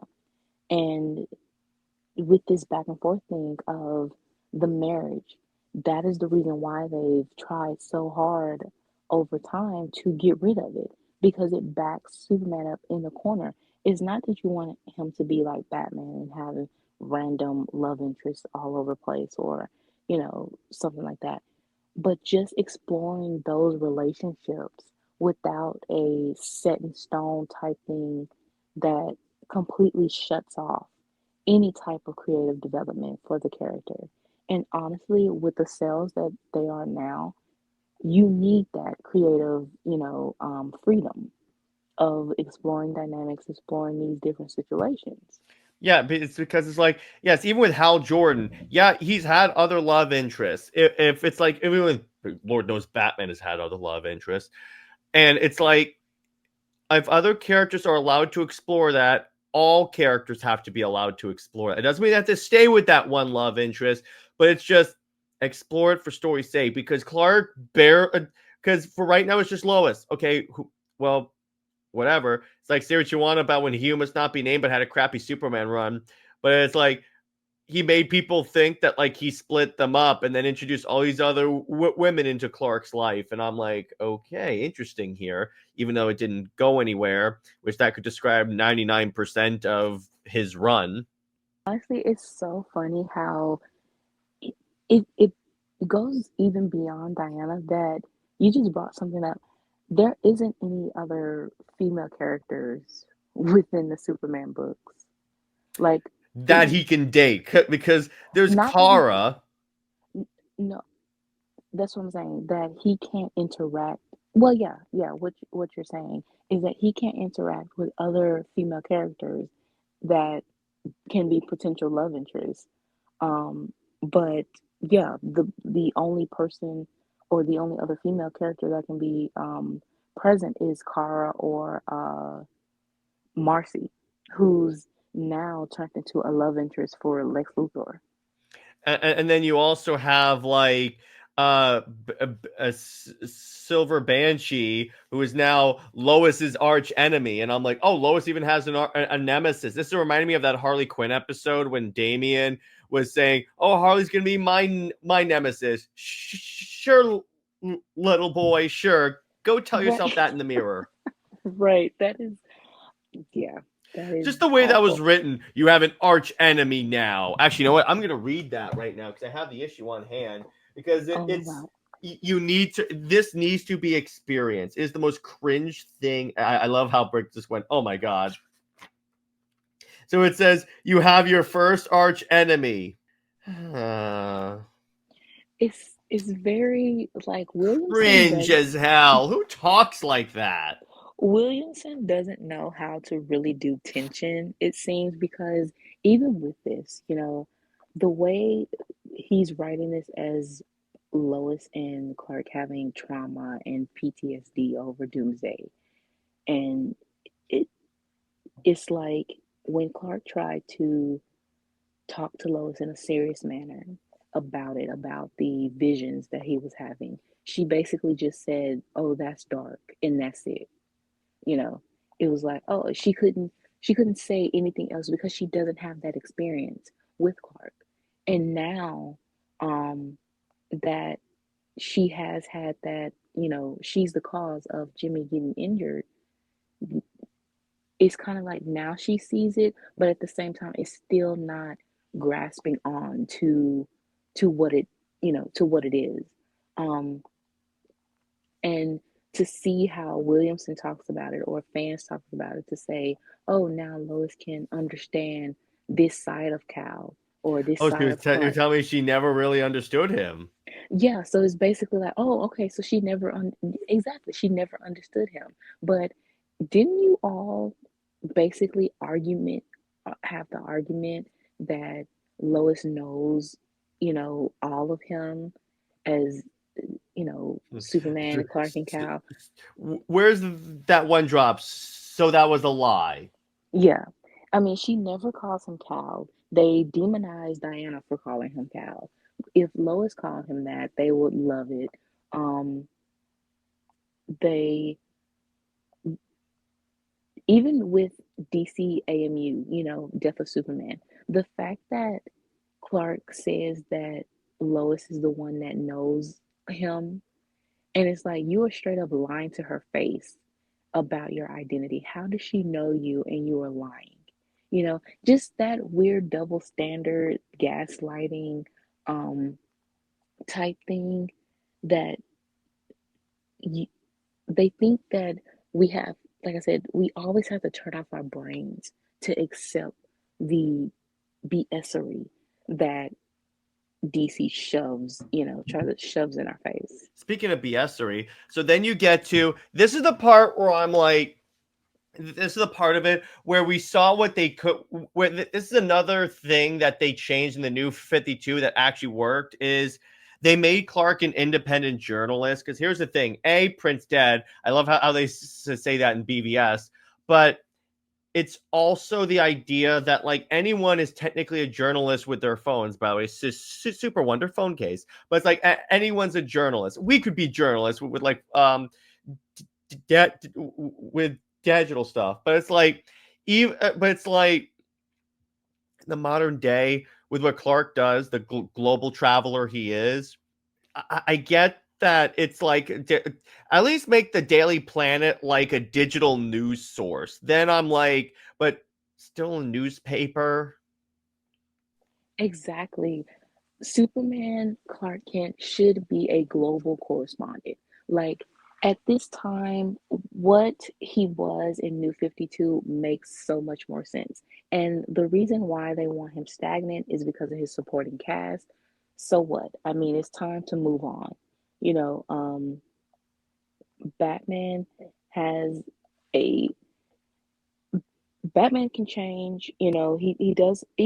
Alfred hasn't been around in years, but it's still a consistency with the Bat family.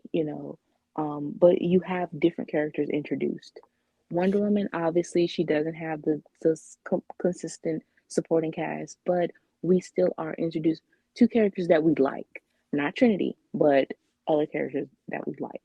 Um, Superman needs the same thing because, again, there is still a limit. Yeah, you want consistency, but at the same time, you don't want the limitation and stagnation, and that is what Superman is dealing with and has dealt with.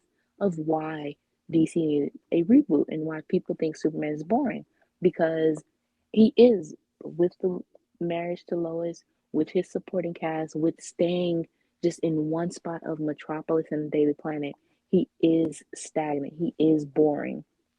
he is very much middle road.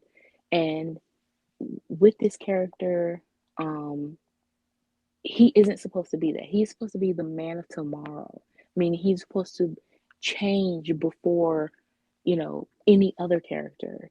Well, Diana too, but he is supposed to be ever evolving.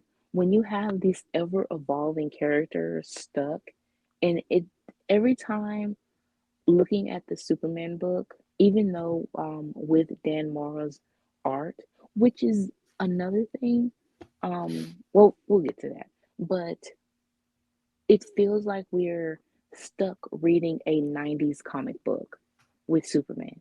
Mm-hmm. It feels like it's stuck in the 90s and it shouldn't be. Yeah, exactly. And it's like that. This is partly why Superman is seen as irrelevant. In his world, in a way, is seen as kind of irrelevant because, like, who reads newspaper? He's a newspaper journalist. Newspapers went out a long time. That's why with the New 52, when he and Kat left to form an independent news agency, I was like, okay, I get it. This is actually really good. But at least the next reboot, DC, can you please just make Daily Planet like a digital news source and do away with the newspapers? You won't, because the fans will freak out because they're like, it's always been this way. Yeah, but if you're trying to tell me that this takes place now, no one reads newspapers anymore except for old people. Right. Even in the new movie, apparently the Daily Planet and newspaper and everything is dying. It's kind of like they're still trying to hold on to this. And it's like, okay, why do you have to have Superman like this? That is something to explore, but that takes about 15 minutes to wrap up. And the fact that it is part of Lois's character, I mean, that is her character to be a Makes her journalist. irrelevant. Yeah. And honestly, if your ending, we already know the predictable ending is that basically Lois is going to be prompted to be like, yeah, journalism and well, newspaper is needed, but for her character to be relevant still.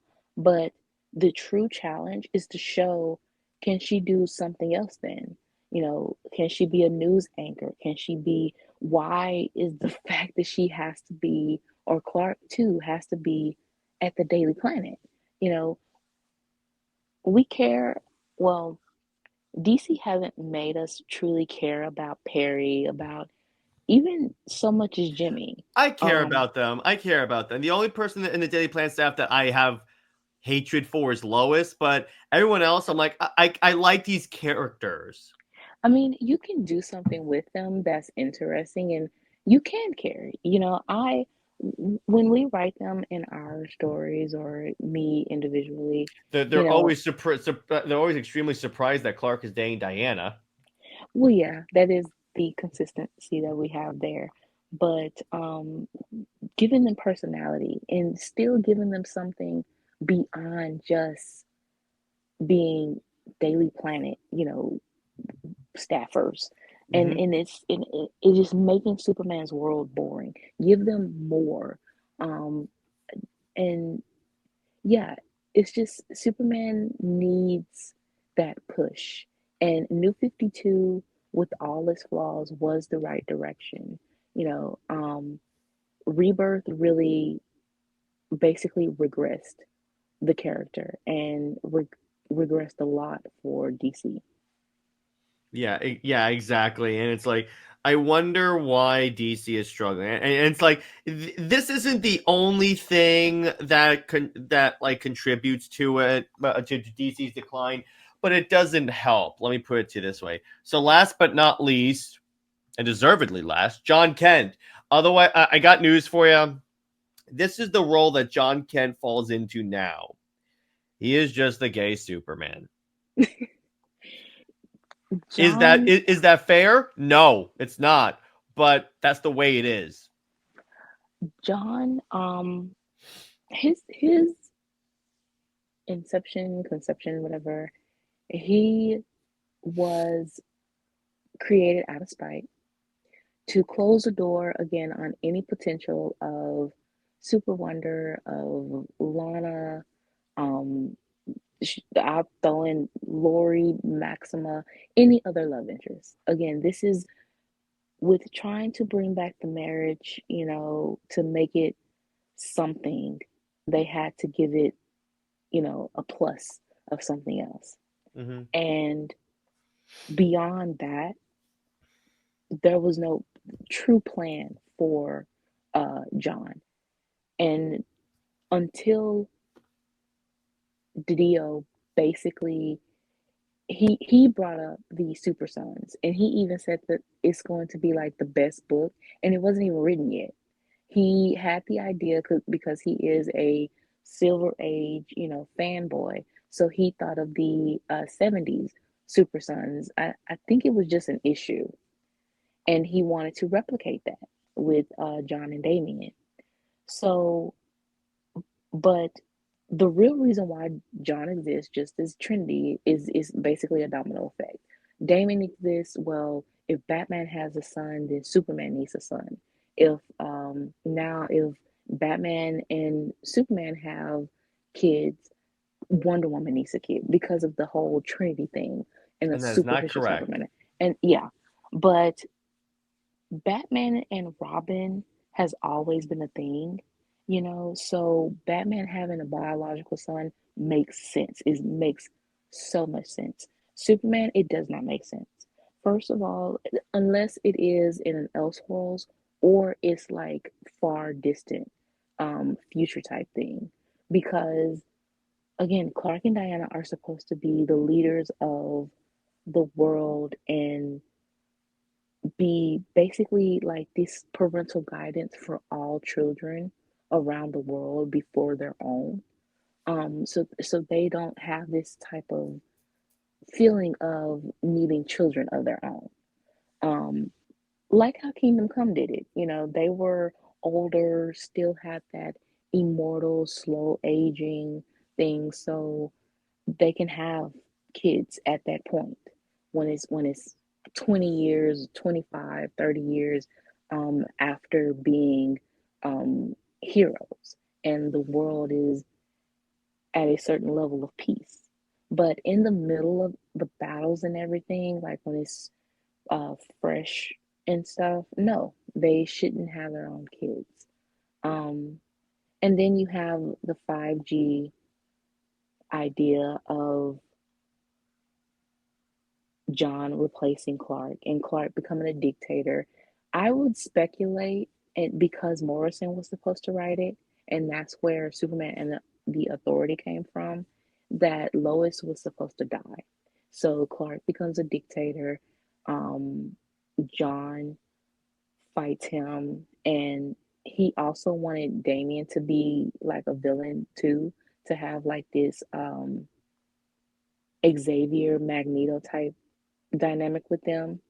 And then, of course, Batman is the ultimate hero that beats them all. So, yeah, John's character has always been problematic. Yeah, and he's only kept up because some people like the Super Sons book, but it didn't sell well. But it's like, thing about it now, it's like, here's the thing. They're obviously, I think that what they're gonna do, I don't think he's gonna be known as Superman anymore. I think they realize that kind of has the fail thing. That's why they're giving him the lame name of Super Son in the That is that is the lamest name you could give him. that is so lame. I mean, that is like you really have the lack of imagination for it. First, his design is just he's just Clark. He's Clark with the broccoli haircut that's still prevalent for no reason. Right. And what's also telling is that he's had two solos and both, that was failed miserably. Now he's on the Secret Six, and for the debut issue, first of all, there was no noise for it on Twitter, or anything like that. It didn't make the top 10 of the Bleeding Cool bestsellers list, and I'm pretty sure it probably didn't even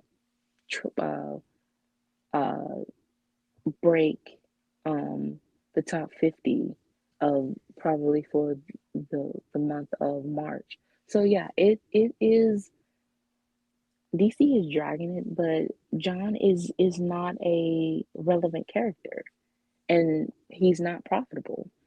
Um, you had even you had a Super Sons animated movie that flopped. You had different type of little kids books for Super Sons and John, and those no one cares for. So it's kind of like you're trying to make this character work with the son of Superman, but honestly, son of Superman isn't really enticing. Now, if you had the son of Superman and Wonder Woman, That that would clearly probably work. sells. That clearly That could sells. sell. Well, But so with the wedding of Superman and Wonder Woman, you can't tell that well. right. But to say the son of Superman, it doesn't have that appeal as the son of Batman. It really just doesn't. Well, yeah. Well, plus again, we're it's because it's like again with the whole Batman. It's this is one of my problems with DC management.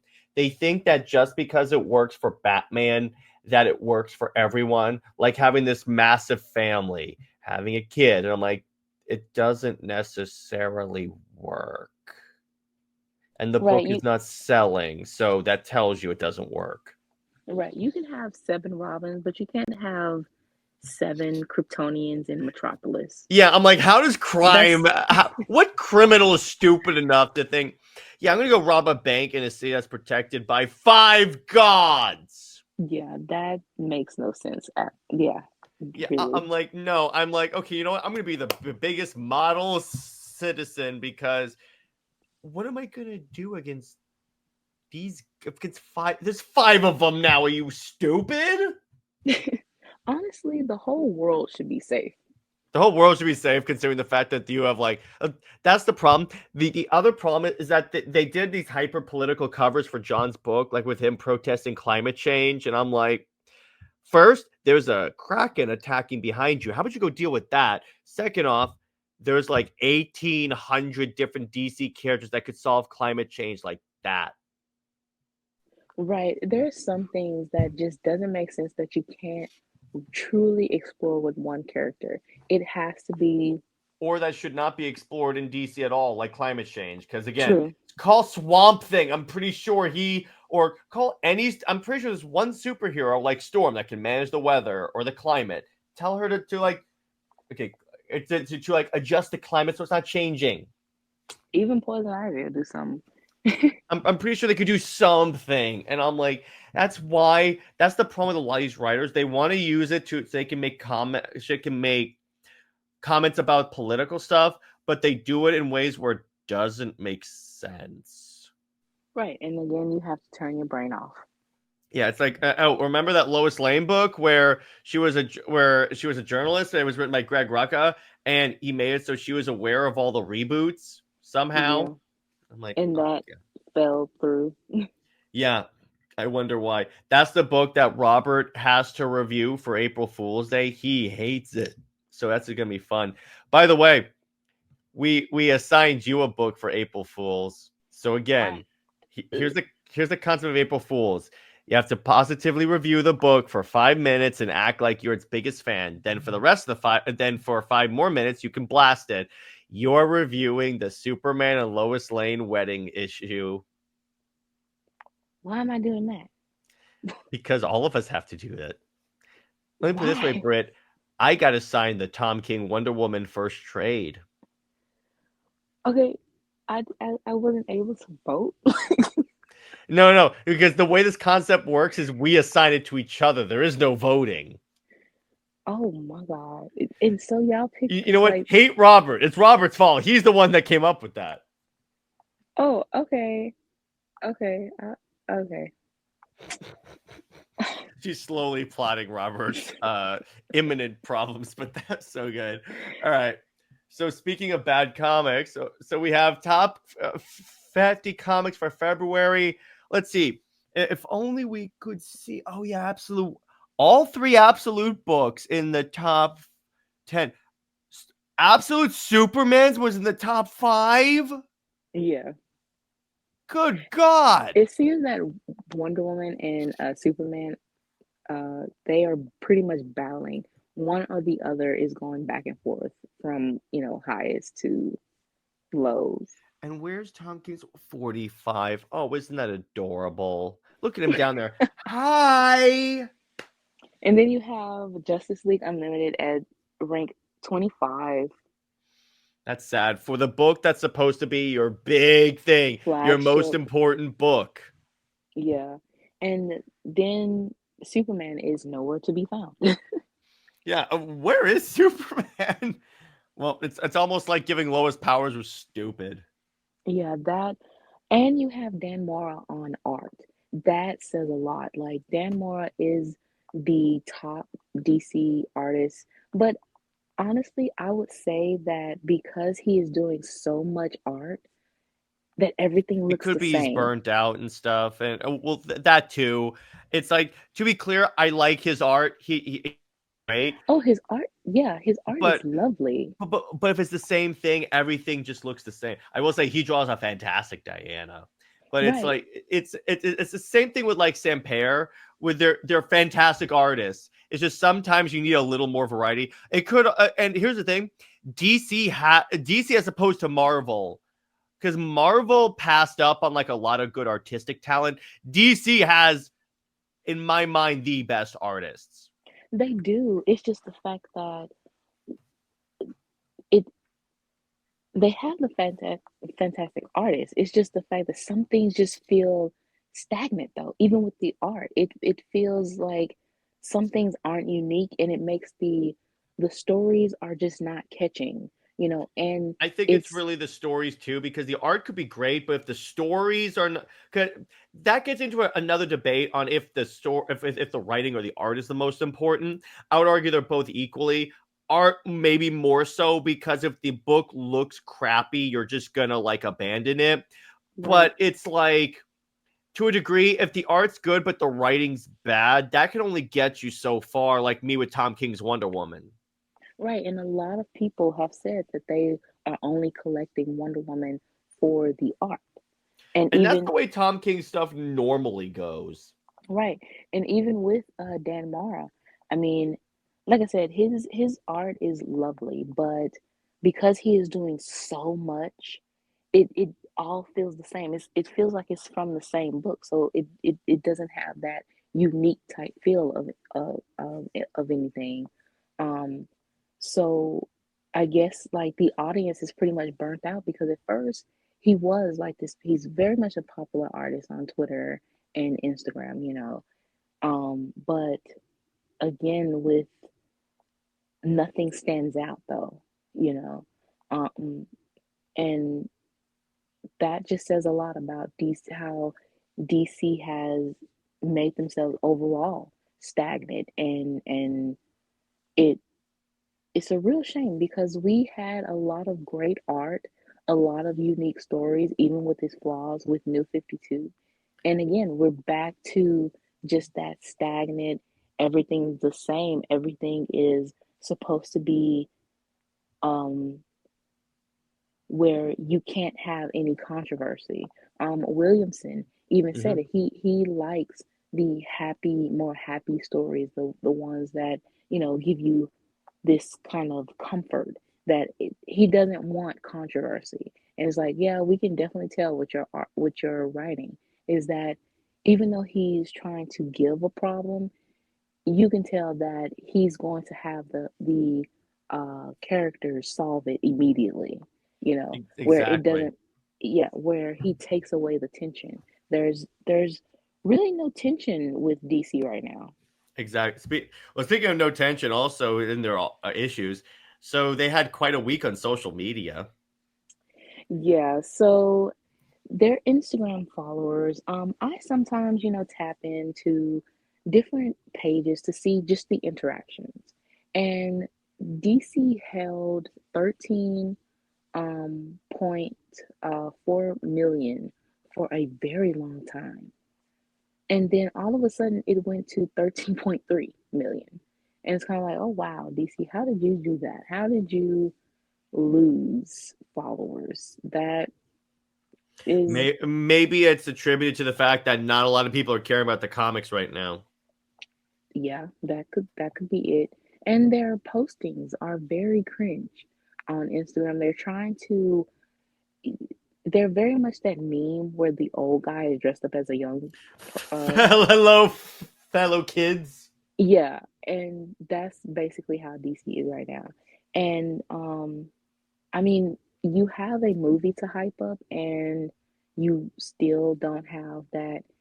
It's kind of like the hype stays for a week or so and then it just falls, torpedoes.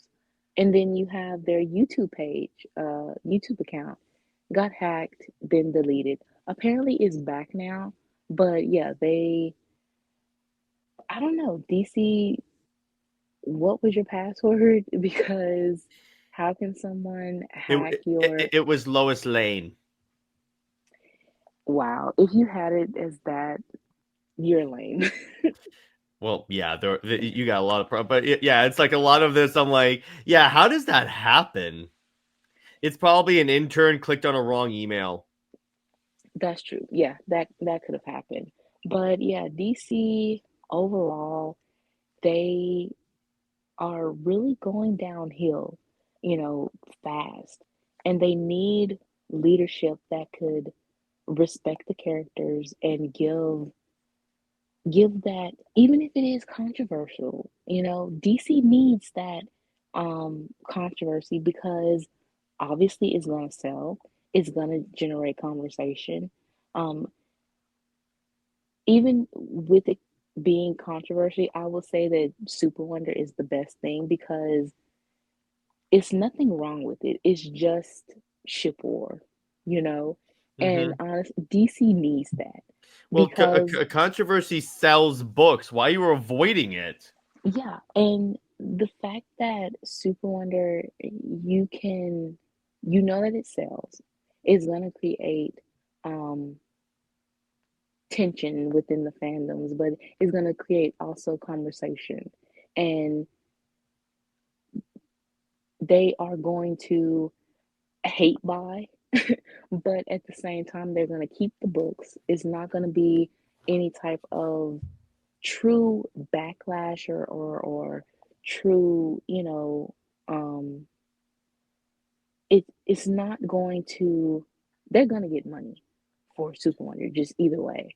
Mm-hmm. Um, just like with Wonder Woman 800, with They'll that, buy it because they have to stay relevant. yeah, they with Wonder Woman 800, that really stood out and that created, speculation of, will Clark and Diana be together or are they together? Um, Even with Hunter from Justice League, the Legacy arc from Rebirth, it was this big hype of, oh my gosh, this is going to be Superman and Wonder Woman's son. Where did he come from? How is it possible because of Rebirth status quo? But once the issue was revealed that Hunter was a product of Diana being assaulted and all of that, his relevancy pretty much dropped off fast, and Mm-hmm. no one cared for the story. If you would have had him as Clark and Diana's son, it would have Like you kept were going. clearly setting up. Right. No matter how um much Hitch wants to deny it, there is no way you can say that he wasn't supposed to be Clark and Diana's son. Yeah, Like, exactly. to say that you had to Why edit is the his, art clearly indicating that? yeah, and to say that you had to edit his origin and stuff like that, is, yeah, you Mm-hmm. totally was going to have him as their son. You're just saying that because you don't want the like vultures to come at you. Right. And honestly, it's online. You were still getting money. That's all that matters, you know. So again, DC needs a they need a big boost somewhere, or they will just be in the same boat they were in 2010 when they needed the New 52 reboot. There arguably are. Beyond that, it's like I think that in terms of DC's future, I think we're gonna see a reboot, maybe even in a year. But I think that's a good place to leave it. This was a good one, 2 hours and a half. All right, not bad. I thought it was gonna be more, seeing how much information you always give me. It astounds me. I can normally, whenever you said something the document, it's like, I'm like, oh, this is gonna be a long one. Then it turns out to be 2 hours and 35 minutes. So I'm like, okay. But so Brit, what other stories do you want to tease us with, particularly one involving a certain daughter? Okay, so I've posted chapter 1 of Odyssey of the Heart Yes, with finally. Olympia. Yes, I'm very proud of it. And the start, as I said last week, is giving special bonds plus the but a little bit more emotional, strain.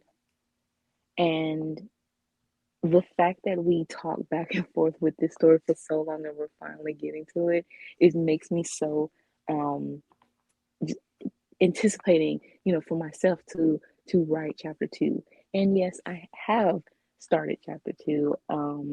It's more the same of how chapter 1 is presented, with 50-50 of flashbacks and a little bit of backstory with Clark and Diana's relationship, how they got together, um, relationship drama with other people, and just how um, you know their relationship is so different from any other relationship. And also a little bit more on Olympia and how she is coping with, trying to get back home, and with also Hunter, and how he's just there. He's just there for the fun of it all, and seeing his parents. He just wants them to be happy. He wants his family back, and just everyone else around trying to also help them cope. And then you have the gods in their meddlesome, but also they have their own drama, because they've been blindsided as well. So we are doing this whole soap opera thing with the gods and Clark and Diana, as we normally do. Then I've also uploaded a couple of one shots as well, and going to continue to do so. I'm slowly but surely getting those completed. And yes, Jared, you will have exclusive.